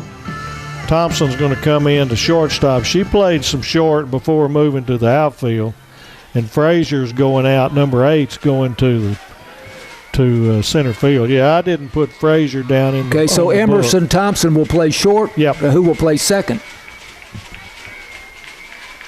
We need to figure out who's at second. Here's the 2-2 pitch. That's a call, strike 3. A very late call there by the home plate umpire, but that is the second out of the inning, and that's the 14th strikeout for Hannah Speed. Let's see if we can figure out who's at second base now. Runner at second.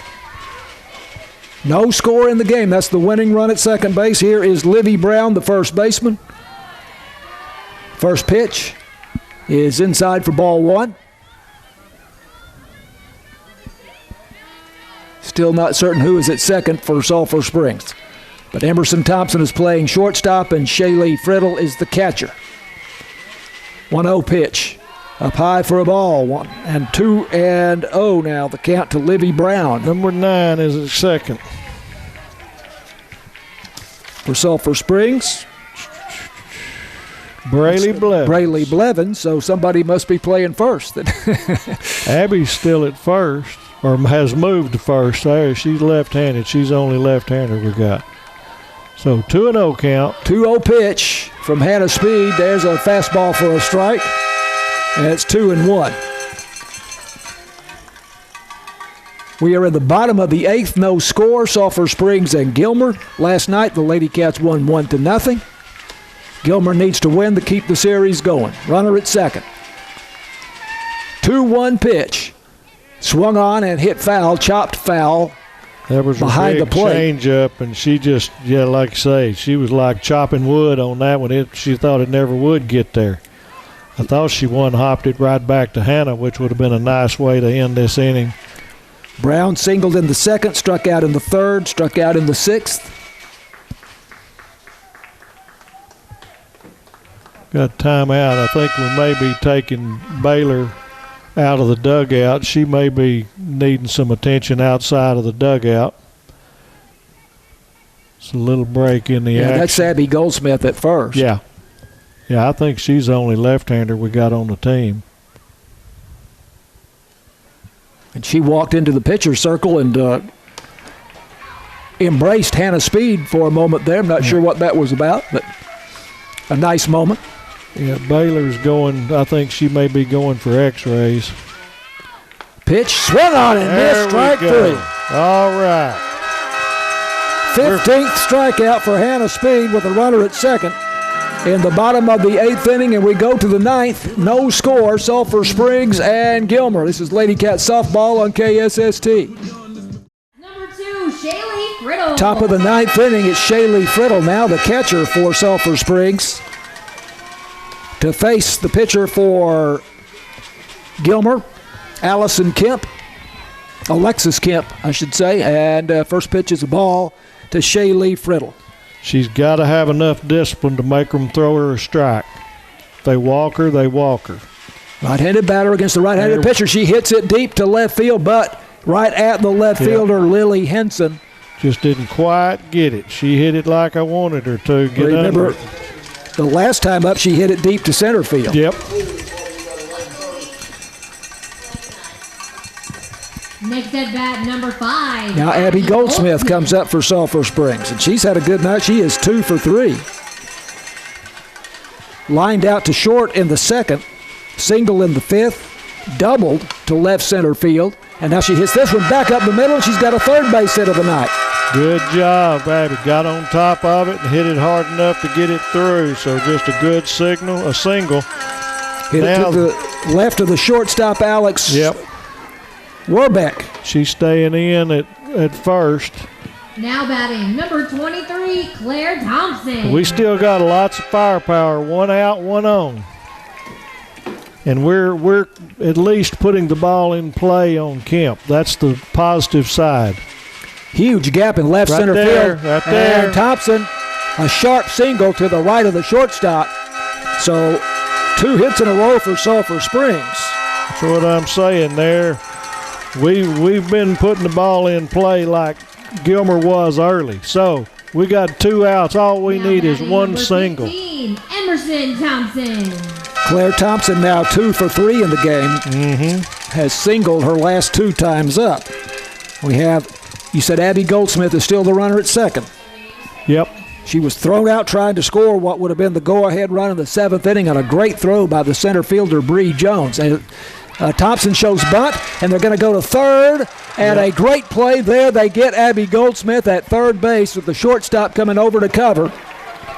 The third baseman, Jana Rucker, way down the line, fielded it about 10 feet in front of the plate, immediately turned to third base and threw to Warbeck, the shortstop, coming over to cover. Next at bat, number That's 1, where Hannah Speed. I keep saying we got to bunt the ball to first base some too. First baseman was back, so my scorebook's just all messed up. That was Claire. So she Yes, got that's a Claire fielder's Thompson. choice, and she's on first. That was Emerson Thompson who bunted just now. What? Okay. Claire Thompson had the single before that. Now here's Hannah Speed. And the first pitch is the ball. Speed, the top hitter for the Lady Cats. With runners at first and second and 2 out in the top of the 9th.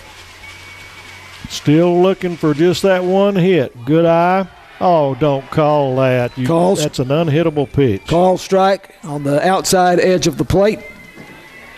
1-1, the count to Hannah Speed, a 500 batting average for Speed. 34 base hits, leads the team with 14 doubles. There's a fastball away for ball 2.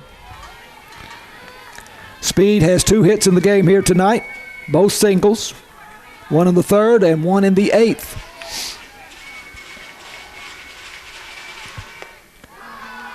Fastball away, and it's 3-1 to Hannah Speed. Still got to stay disciplined. Runners at first and second. Braley Blevins on deck. The pitch. Ball 4. Got them loaded with Hannah 2 Speed outs. goes to first base. Now batting number 9, Braley Blevins. Claire Thompson at third. Emerson Thompson on a fielder's choice reaching is at second with great speed. My books are screwed up. I hope you got one. I'm too excited for this. We're fixing to have a base hit here.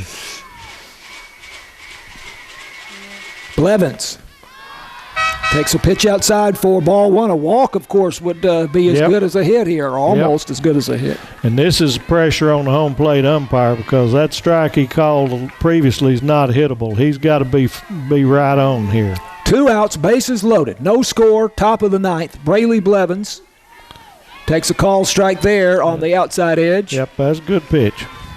Blevins is 1 for 4, no 1 for 3 because she got down a sacrifice in the 8th inning. First and third are back.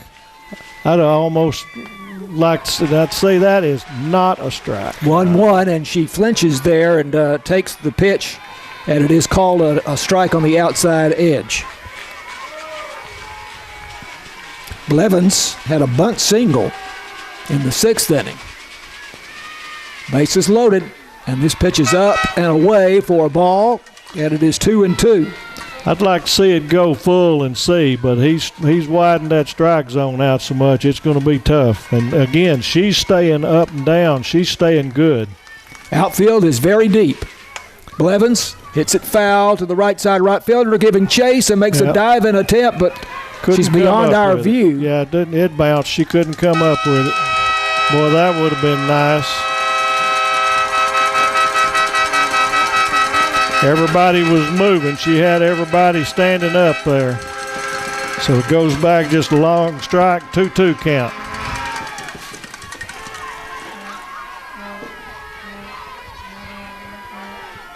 Claire Thompson at third, Emerson Thompson at second.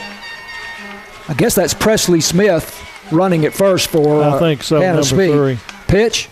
This one is hit to the right side and dropping, but in foul again. territory. Yep. She's hanging tough. Good job.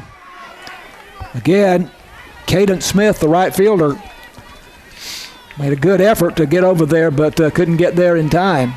So Braley Blevins has hit 2 long foul balls down the right field line. The pitch on 2-2, and she fouls this one back into the net. This battling. is quite a battle here. That's what more pitches she sees, and all we got to do is have a C&I dog. I think she's fixing to come through. Blevins, be careful of that inside pitch right now. Blevins, a .302 hitter with 16 base hits for the Lady Cats, 12 RBIs. The pitch, and again she fouls it back into the net. That's at least 4 in a row, if not 5 fouls in a row. Really making Alexis Kemp, the Gilmer pitcher, work here. Yep. She's almost a prisoner to her own control of keeping the ball in the area and not bouncing some any or going high like Hannah, which I don't think hers is intentional, but the batter's focused. Some delay here. Trying to get a new ball.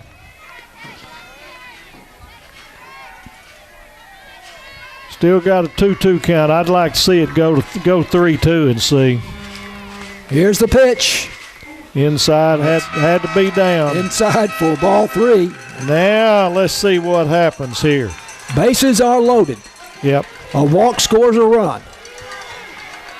We're in the top of the ninth. Gilmer will get its at bat in the bottom of the ninth. The pitch, 3-2, and this one's hit in the air to right field, but the right fielder, Cadence Smith, is there to make the play. So the Lady Cats leave the bases loaded in the top of the ninth.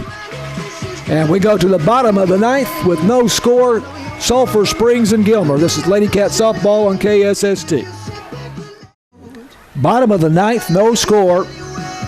Sulphur Springs and Gilmer. It's 8-9-1 coming up for Gilmer to face Hannah Speed, who has just been terrific since the third inning. She had a rough first couple of innings, but she has been dominant since the third inning. When she quit putting traffic on the bases, she is really gone, and now we got to bear down. We've had some defensive changes due to the injury to Baylor Boatman at catcher. You got Friddle, the freshman. So we really, it's all dependent on not getting any base runners. We never have determined who's at second base, have we? I think that was Braley, number 9. I believe that's right. I believe you're right. First pitch by Speed is low to Lily Henson, the left fielder, who is officially 0 for 2. She was hit by a pitch to lead off the fourth, and that's about the point where Hannah Speed found That's when she took off. Her bearings there. Last base runner, isn't it? No, they had another one. No, they've had a couple in the 7th and 8th, and here's a pitch up high, but she tomahawks it and fouls it off into the net. Yeah, she swatted at that one like it was a wasp nest. Hannah Speed with 15 strikeouts for Sulphur Springs. Looking 4 for walks. a new ball. I guess there might be a little moisture coming through. Both pitchers are looking for another ball. What a game. First of possibly 2 that we don't want. We got to get out of this. Again, we're putting the pressure on Gilmer. Sooner or later, we're going to break through. Wildcat baseball team well into their game now at Lone Oak against Community. And there's a change-up that misses away for ball 2. Tony, you might check on that. I'll see if I can get that moving. Yeah, I've been forgetting about that one. Nobody on, nobody out. 2-1 count. Speed steps off the rubber. Alex Warbeck, the shortstop on deck, the number 9 hitter. This is Lily Henson, the left fielder, with a 2-1 count. Speed bending over. Here is the pitch. Way up high. She nearly went for it. 3-1. Don't want to put that leadoff hitter on, especially here in the bottom of the ninth. That would be the winning run. No. Claire Nothing Thompson. free. I'm sorry? Nothing free. Claire Thompson again in right field, very, very deep, as she has been all night long. 3-1 pitch is way up. And there's ball 4. That's the 5th walk allowed by Hannah Speed. Now batting number 6. And that's the winning run now at first base. Alex Warbeck, the shortstop, will come up for Gilmer, number 9 hitter in the batting order. Warbeck walked in the 2nd, sacrifice bunt in the 4th, struck out looking in the 7th. Stands near the back of the batter's box, upright stance. Gracie Thompson in about 10 feet at third base. Here's a high pitch that gets back to the screen, and the runner will go down to second. And there's no need for the sacrifice here now. No, they will sacrifice. Well, now. that's true. That's sure a good point. will, with well, no outs. I guarantee you they're going to play it right now. Yeah, they need to get the runner to third. Yep. But it takes away the force at second base. Wild pitch back to the screen. I don't think she realized it, but if Hannah hadn't been in the way, Friddle got to that ball so quick, and she can really wing it. They actually could have made a play at third or at second. Conference now. 2 different conferences taking place. Yeah. One in the pitcher's circle, and the other involving 3 Lady Cat infielders. Would be Emerson Thompson, Braley Blevins, and Abby Goldsmith over on the right side. The biggest thing is you've absolutely got to get an out. They're going to work hard to get that runner to third. We got to get at least an out. Gracie Thompson in about 10 feet comes charging, and the shortstop Emerson Thompson goes to cover third, but the pitch is low for a ball.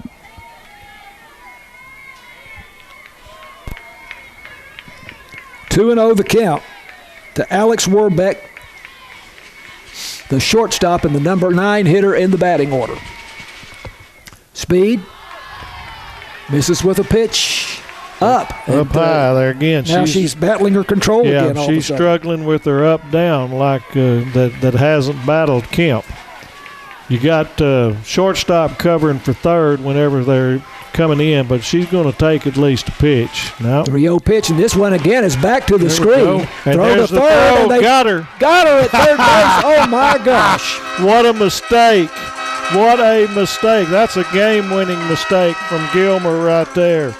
And Flippin came out throwing. A wild pitch on ball 4 all the way back to the screen, but it's a very short distance back there, as it is with most softball fields. Friddle throws down to, I guess that was Gracie Thompson. It was Gracie, and it was there in plenty of time. She nearly swiped and didn't get her. I'm here to tell you, Friddle throwing the ball, and base runner at first better think twice about a straight steal. Wow. What a gift. We're back at first on the walk, and now it's the top of the order, Bree Jones, the center fielder. And now again the ball gets away all the way back to the retaining wall. Yep.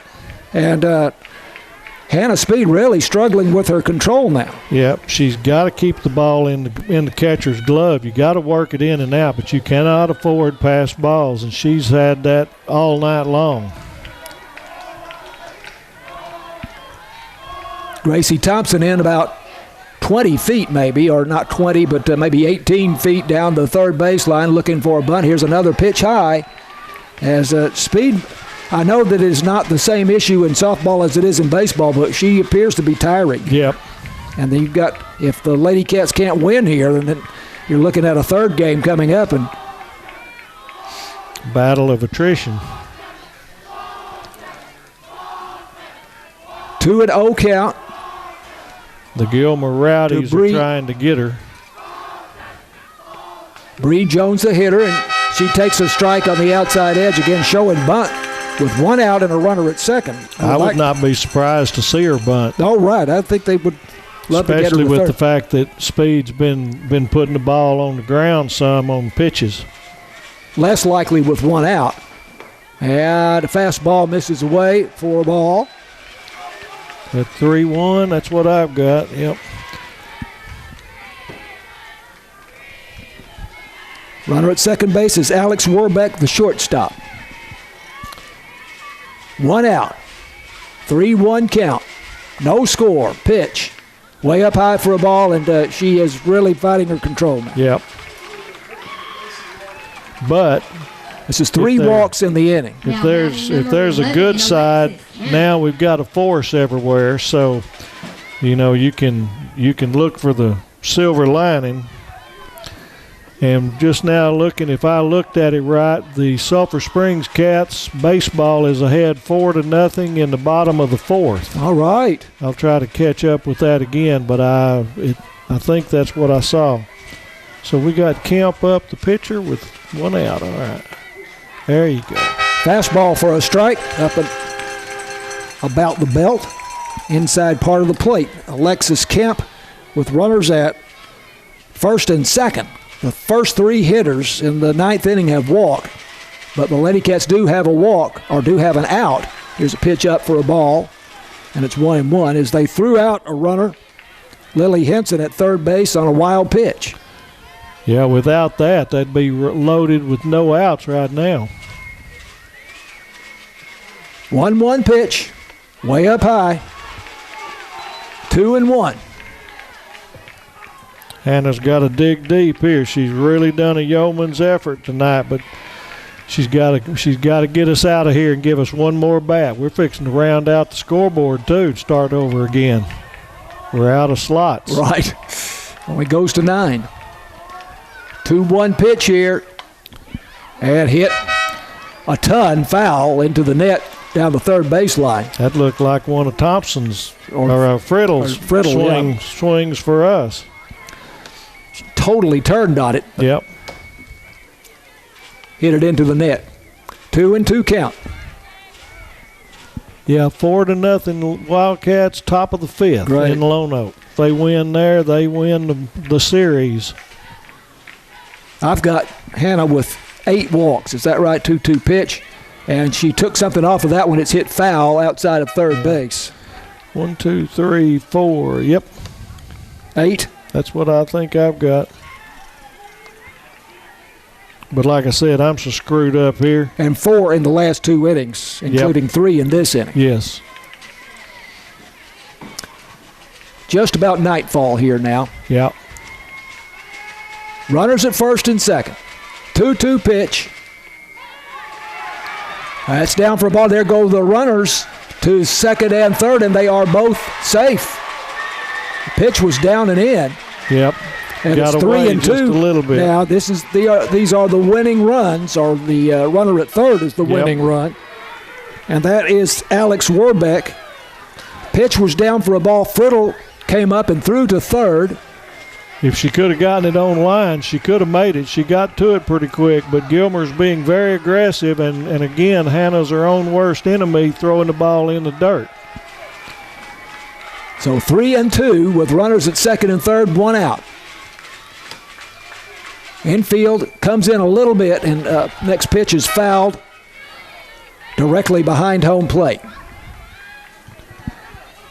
Still got a 3-2. A walk doesn't kill you. I'm surprised that Emerson Thompson at short and Brayley Blevins at second are not in a little bit more. Yeah, because they've got to go home with it. Again, the artificial turf helps you a little bit, but if it's a dribbler, they can't get there. Speed the pitch. Up and in. I'm not sure if that hit her or not. I believe it did hit her. I don't think it got to her. But another walk. 4. So she's walked 4 in the inning. 1's gotten thrown out mercifully. Next at bat, number 10, Kennedy Jordan. So we really got to keep the ball in the mitt. Kennedy Jordan is the hitter. She is the number 3 hitter in the order with the bases loaded and 1 out. No score in the game, bottom of the 9th inning. First pitch is, I think, a changeup in there for a strike. That's a good first pitch.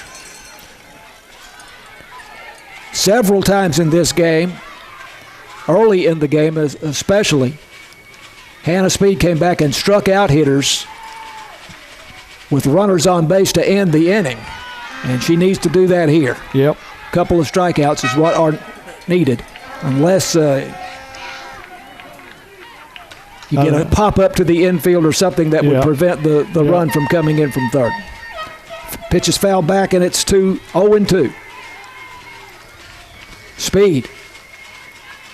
Looking in to Shaylee Friddle, the catcher. Swung on and missed. Strike 3. Wow. 16th strikeout for Hannah Speed. Just when you think you might be sitting there. She had strikeouts to end the first and the second and the third inning, also the fourth, with runners on base. So now, just good solid defense and good solid pitching. Keep that ball off of the ground, Hannah. Keep it in the catcher's mitt. Kara Williams, number 4 hitter in the order, the designated hitter. Bases loaded, 2 out, no score. Pitch, fouled straight back, and it is 0-1. Williams, 0 for 3 with a walk. What a ball game. 4 walks in this inning. But thanks to a runner being thrown out at third on a wild pitch. Still got a 0. 0-1. Pitch is high, a ball. 1-1 to Kara Williams. Bottom of the 9th inning. And she's got to go right at her. She can't afford to get to a 3-ball count with the way her control has been in this inning.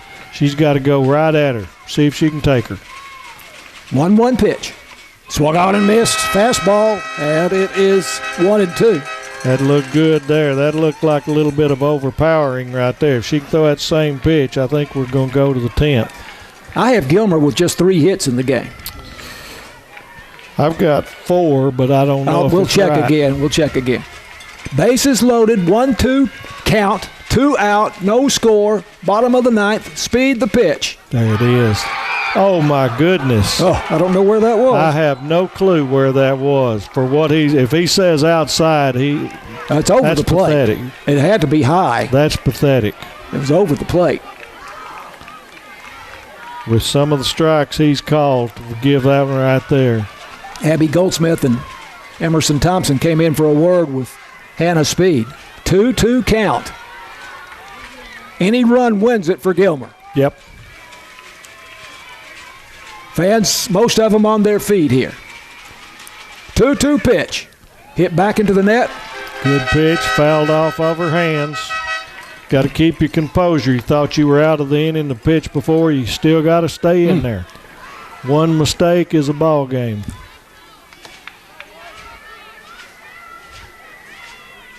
Tension extremely high here, obviously. 2-2 pitch. 2 out, bases loaded, no score, speed, the pitch, that's way up. Now we got a full count. I did not want to get right here because I don't want to put it in the umpire's hand.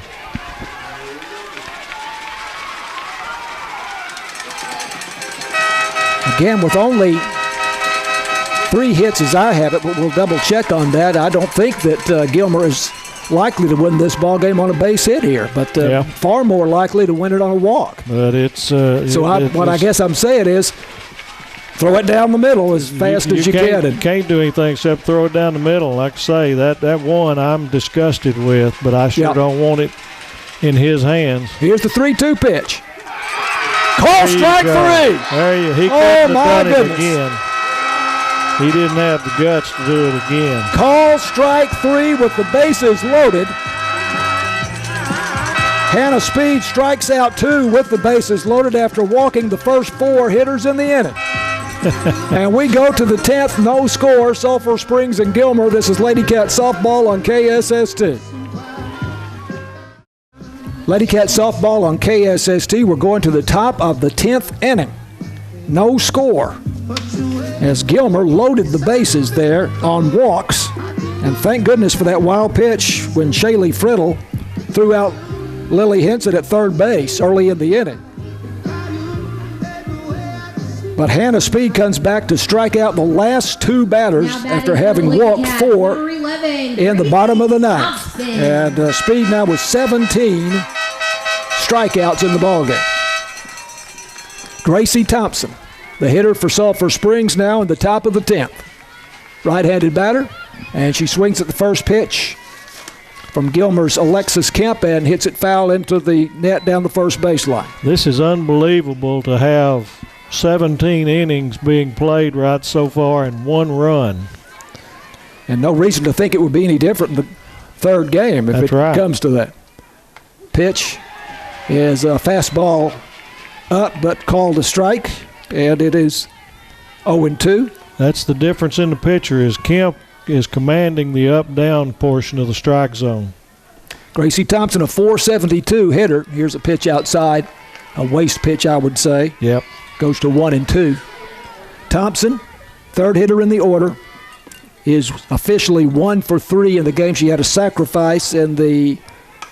Here's a little ball punched into right field. It's going to fall for a base hit for Gracie Thompson. Go.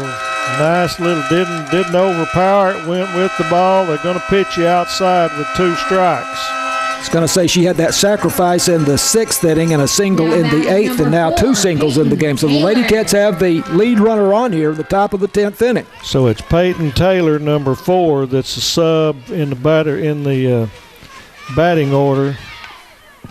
But out in front of the plate, and the throw to first base, and it is to the foul side of the bag at first base. The runner is safe at second base, and the batter for Sulphur Springs, not Baylor Boatman, but who was Peyton Taylor, sacrifice, and it just barely got out there, and they nearly had a fight over who was going to get it, and then threw it on the outside of the bag, and I thought it was going to get by and we were going to go. So go ahead run at second base with 1 out, and KK coming up. KK Montgomery, the hitter for Sulphur Springs. Runner at second is Gracie Thompson. So that went 2-4. That went, I guess it did. And the pitch. There we and this go. ball hit down That's the all. line, and is that fair? Apparently it is. Nobody. The fair ball. Here comes the runner around Go third. home, go And home. she hesitated, and now she comes across the plate and scores. Nobody. Oh, what a turn of events there. Nobody signaled fair, and the ball hit on the line. The first base umpire froze, and I know the Gilmer coach is coming out here. And KK it Montgomery hit it down the right field line. I thought I saw it hit the line. It did. And he was standing right there, and he's supposed to signal, and he didn't signal. Now they're calling foul ball, which is absolutely, something else. Something else. Gracie Thompson appeared to have scored from second base. She went around third base and was trying to hold up, and then the ball got free on the throw back in, and then she decided to come home and apparently scored. The first base umpire just absolutely locked up because you got to make a signal right there, and he never did make a signal till play, even when the play was over. So that's unfortunate. KK Montgomery going the opposite way. It appeared to me that the ball hit the line down the right field line. So still no score. Pitch is up and in, and it's 2-1. Runner goes back to second. KK Montgomery, the left fielder, and again she pokes it down the right field line, foul. Yep. Golly. Mighty. That's something else because it sure looked like it. Of course, there's no chalk on a field like this, but it looked to me like it landed right on the line. Pitch is fouled back into the net, and the count goes to 3-2. That's a great job by KK. I say 3-2, 2-2. Stays 2-2, but that ball was a foot and a half outside, and she knew she had to swing at it. But like I say, she likes to hit it that way. By the way, great job by Peyton Taylor getting that sacrifice bunt there. Yes, absolutely. Outside goes to a full count outside, now. 3-2. That'd be nice for us to get some multiple runners on too. One out. All kinds of action. Some of it we like, some of it we don't. Right now we're a little sour. No score in the game, top of the 10th. KK Montgomery hits it to the left side, past the shortstop. Here comes the runner around third, and she scores. All right. KK Montgomery KK into second. goes to second base, but the Lady Cats take the lead 1-0. There we go. On the single by KK Montgomery. Wow. They've made every defensive play, so I assumed that they would make that one. So one run, and here comes super freshman Friddle, and I think we're going to add to it now. We've broken the ice. Now let's put a crooked number up and go home, go eat.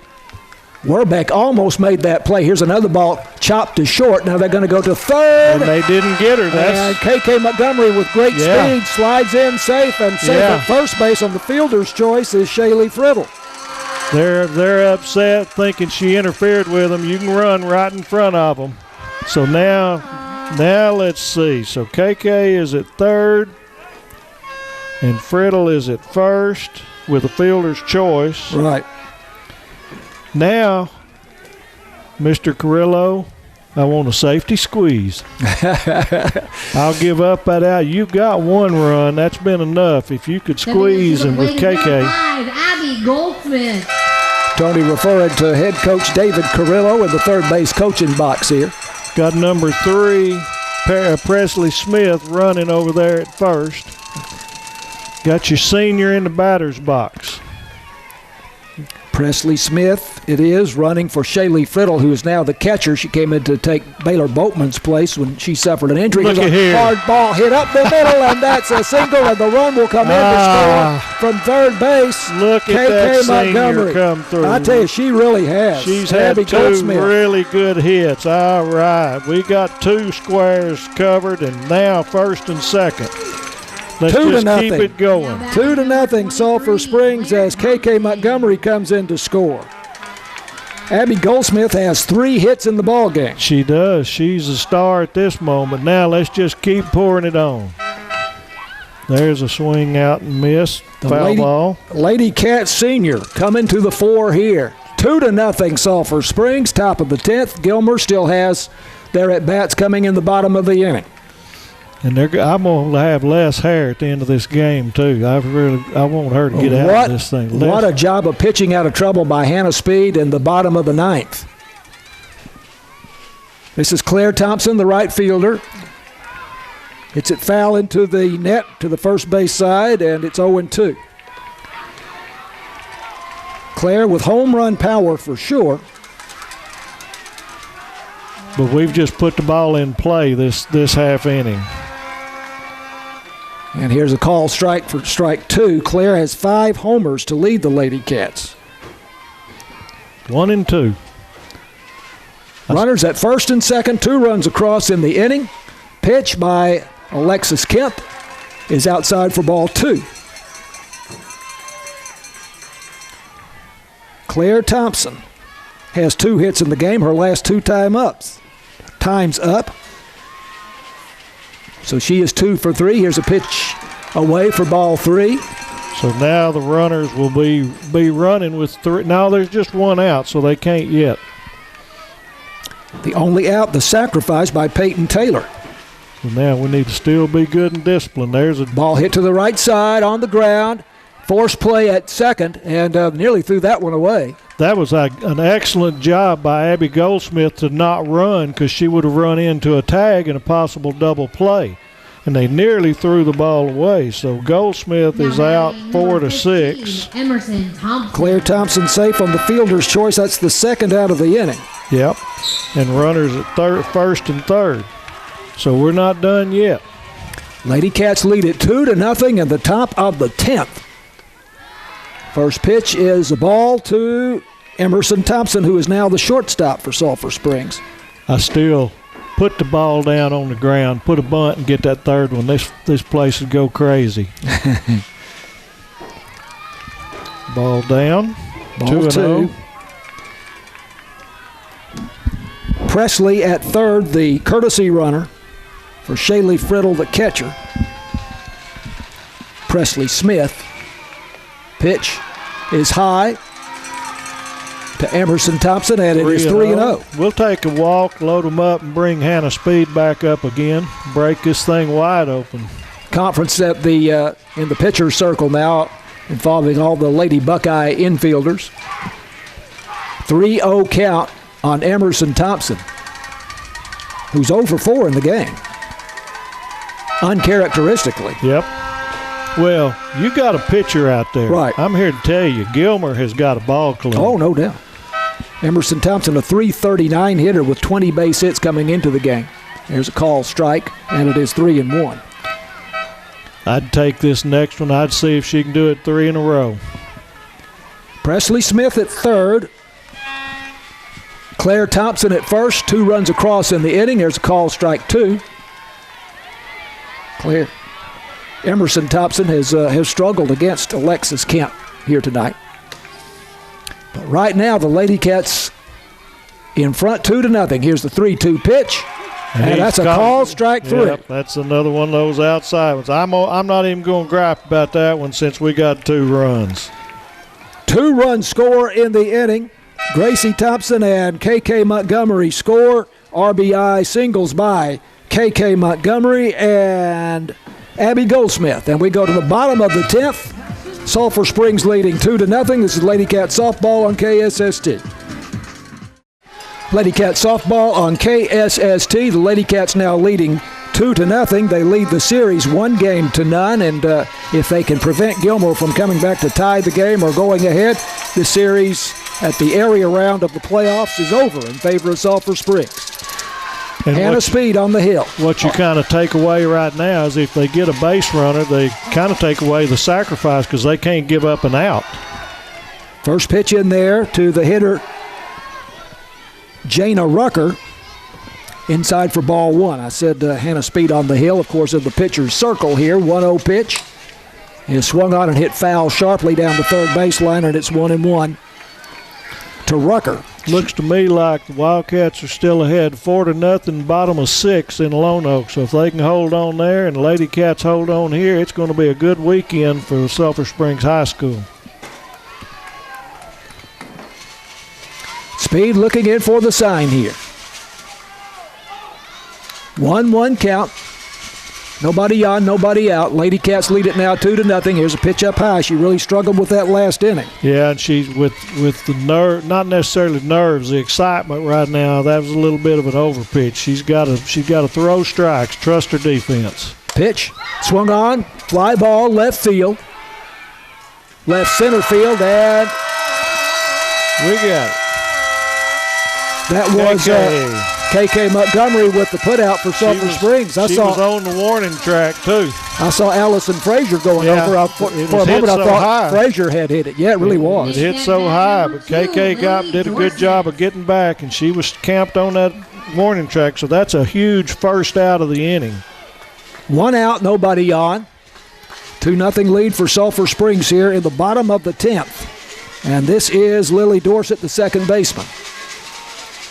Right-handed batter against the right-hander, Hannah Speed, way up and in. Yep, she's got to stay inside herself because she's got a pinching every once in a while to let one get away and get a base hit or get a batter hit. You hit a batter right quick and one ding and you're back tied. And that's the last thing we need. I have Speed with 17 strikeouts. I think that's where She has walked 8, 4 in the last inning. Yep. Oh, this is a unconventional game to say the least. 1-0 pitch. Swung on, hit foul over the roof here. And it is 1-1. This is the second baseman that saved the game earlier for a Gilmer with a huge play diving and keeping that base hit. She didn't get an out of it, but she kept the run in play. 1-1 pitch. Change of speed. There's a call strike. Ooh.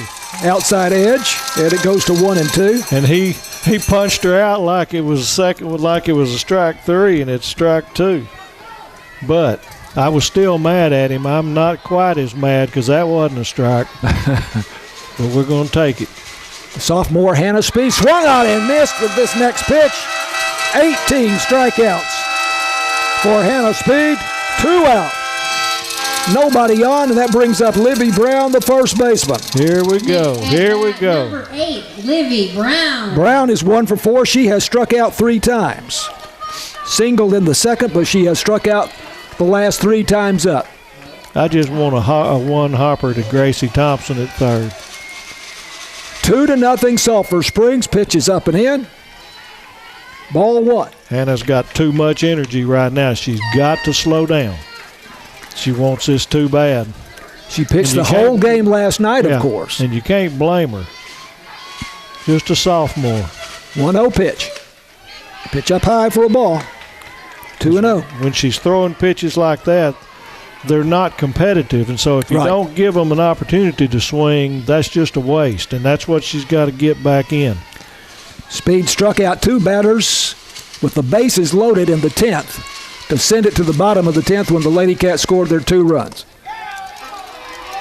That's a little up. Going to go 3-0. Pitch inside, and it's 3-0 now to Livy Brown. I mean, Lily Henson, the left fielder, and the number 8 hitter in the order is up next.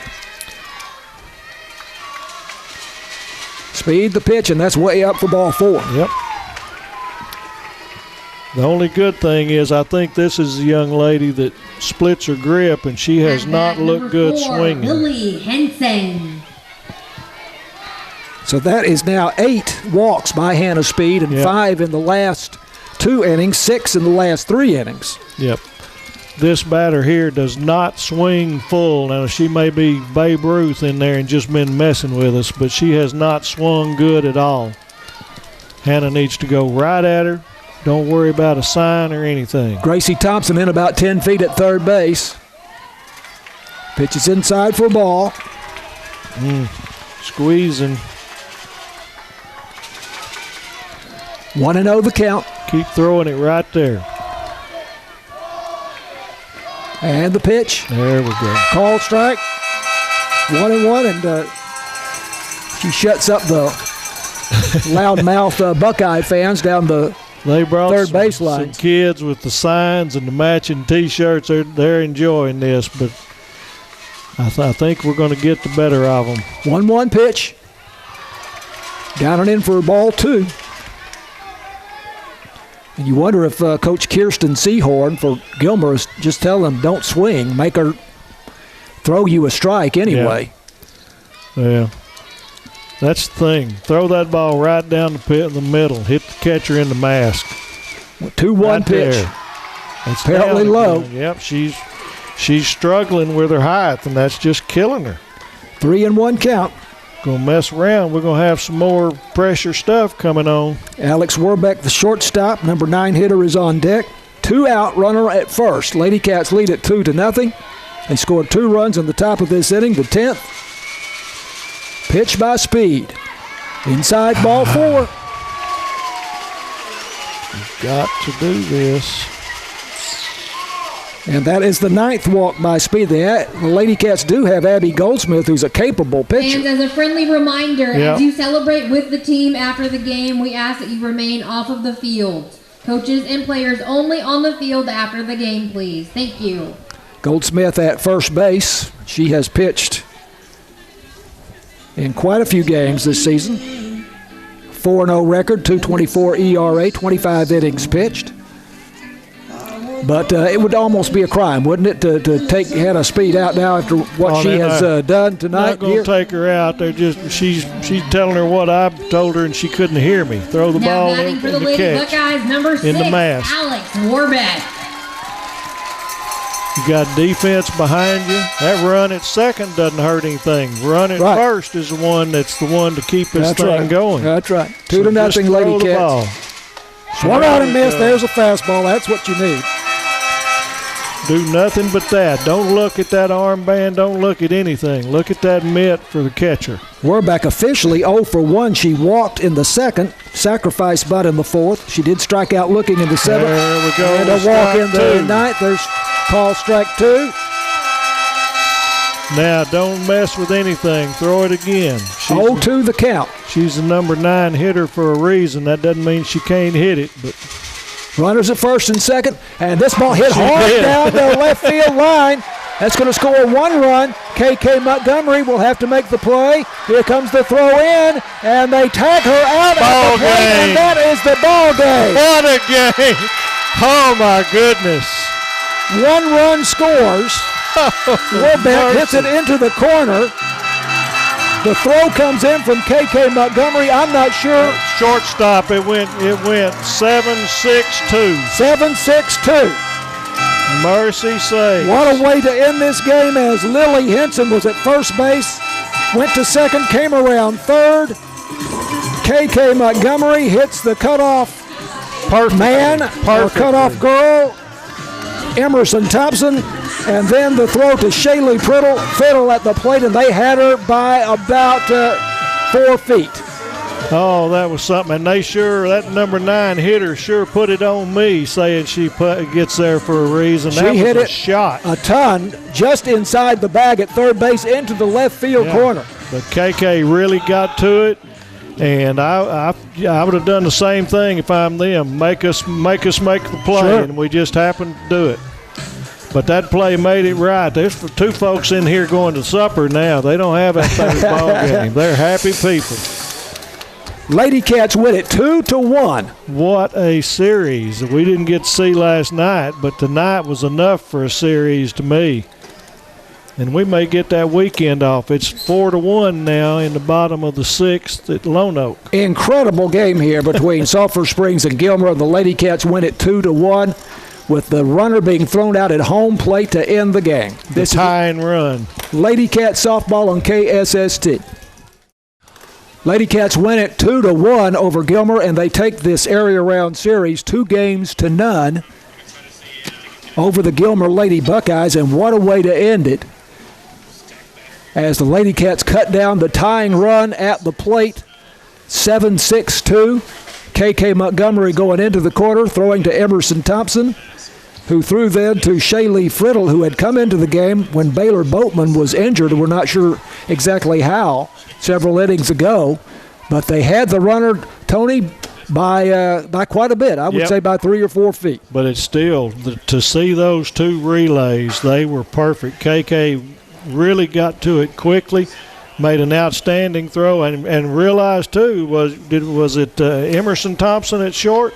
Yes. She's not the normal shortstop. Right. Friddle's not the normal catcher. Right. But that shows the talent these Lady Cats have. But the first thing I want to do is tip my cap to the Greenville Lady Buckeyes, because it's a shame for a team of that quality to be going home right now. Yeah, they're very, very good. They really play are. Ball, but that shows we can play. We kind of changed our stripes a little tonight and played a little bit of small ball too. So that's good to show versatility. Great pitching effort tonight by Alexis Kemp for Gilmer, and obviously had a speed. But the game that Speed pitched here tonight just will go into the history books. One of the most amazing games. I'd like to know how many pitches she threw, because you're used to 100 pitches for major leaguers that go 9 innings. We went 10, and she walked how many? About 10? I've got her with 9 walks. I wouldn't doubt if she threw 130 pitches. Maybe more. Yeah, maybe more. 18 strikeouts for Hannah Speed, 9 walks, including 4 in the 9th inning. And Gilmer would have scored had it not been for a wild pitch in which the runner on second was thrown out at third by Shaylee Friddle, throwing down to Gracie Thompson. Okay, you said 18 strikeouts? 18 strikeouts. So that's 54 pitches and 8 walks? 9 walks. 9 walks is 36. So 54 and 36 is 90. So she threw 90 pitches just on right the there. People that, and that's saying you just threw one pitch to anybody else. I would guess she might have thrown 200 pitches tonight. But Speed struck out 2 in the 9th with the bases loaded to end the inning. Yep. And she struck out 2 to end the 8th inning with a runner at second base. We're overjoyed right now, but we've got to she can't put the ball up and down to the catcher. She's got to get her knee to the letters control underneath. Right. It's going to come back to bite her. The third round, you don't get anything less than a great team. Lady Cats scored 2 in the top of the 10th. Gracie Thompson led off with a single. She was sacrificed to second by Peyton Taylor. A great job of hitting there in the place of Baylor Boatman. Peyton Taylor has not batted a lot this season, but got down a sacrifice bunt. Then KK Montgomery drove in Gracie Thompson with the first run. And remember, there was the big controversy about KK having hit the ball down the right field line. We thought that was a hit that hit the line, but it was ruled to be a foul ball. Then KK came back to get the hit that drove in Gracie Thompson with the first run. Shaylee Friddle reached base on a fielder's choice. Don't remember exactly what happened there. Oh, yes, Abby Goldsmith had singled, and then she was put out on a play from 4 to 6, second base to shortstop. Goldsmith drove in KK Montgomery, by the way, with an RBI single for the second run. These fans are just waiting on the girls to come out of the dugout. They are really charged up. So the 2 runs in the 10th inning scored by Gracie Thompson and KK Montgomery. The RBIs by KK Montgomery and Abby Goldsmith, who had a huge game. The senior for the Lady Cats had 3 base hits in the game. She hit the ball harder than anybody else on the Lady Cats. She hit it on the nose. And she could have scored the first run of the game back in the 7th inning, but she was thrown out at home plate. Yeah. Claire Thompson had a base hit, and the center fielder for Gilmer, Bree Jones, threw a rocket to cut down Abby Goldsmith at the plate. So this was just an extraordinary game. And during this game, we saw extraordinary arms from the center fielder and the right fielder from Gilmer, and then we saw an extraordinary arm from KK to end the ball game for her and Thompson. So this is just, you don't often see really good defensive games in some of this stuff. This was just a total game. Pitching, defense, everything. Just say one more time that Hannah Speed tonight struck out hitters with runners on base. I won't go into too much detail on this to be too tedious, but struck out hitters with runners on base in the first, the second, the third, struck out 2. The fourth struck out 2. And then in the 8th, she struck out 2 to end the inning, and she struck out 2 in the 9th to end the inning with runners on base. And 1 in the 10th. And 1 in the 10th, but the game ended, of course, then on the play from K.K. Montgomery to Emerson Thompson to Shaylee Friddle, cutting down the runner at home plate. So the Wildcats, Lady Cats win it 2-1. They win the series, 2 games to none, but what a hard-fought 2 games these were. And now the Lady Cats will take on the winner of the Lake Dallas Godley series. Lake Dallas won last night 1-0.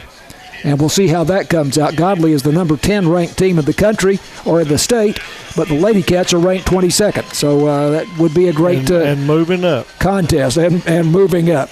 And as Tony has told us, the Wildcats at top Lone of 7, 4-2, are leading 4-2 over Community. So if they can hold that lead. And I think we are the visiting team, so we've got to go through it.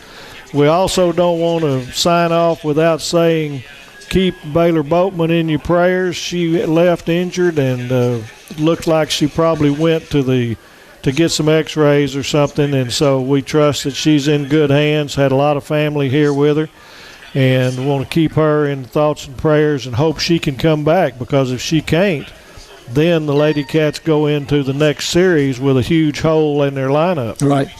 Lady Cat Softball brought to you by BT Medical, City National Bank, Wesley House Assisted Living, Farm Country, Alliance Bank, the University Interscholastic League, and we say thanks to J. Hodge Chevrolet for providing the lovely black Equinox in which we came to Mount Pleasant this evening.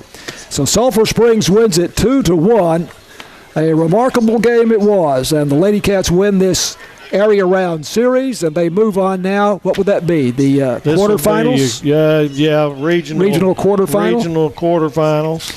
And that would be next weekend against either Lake Dallas or Godley. So we say thanks to Matt Jansen, our technical director and video producer, James Terry, our producer in the studio, of course, Tony Flippin.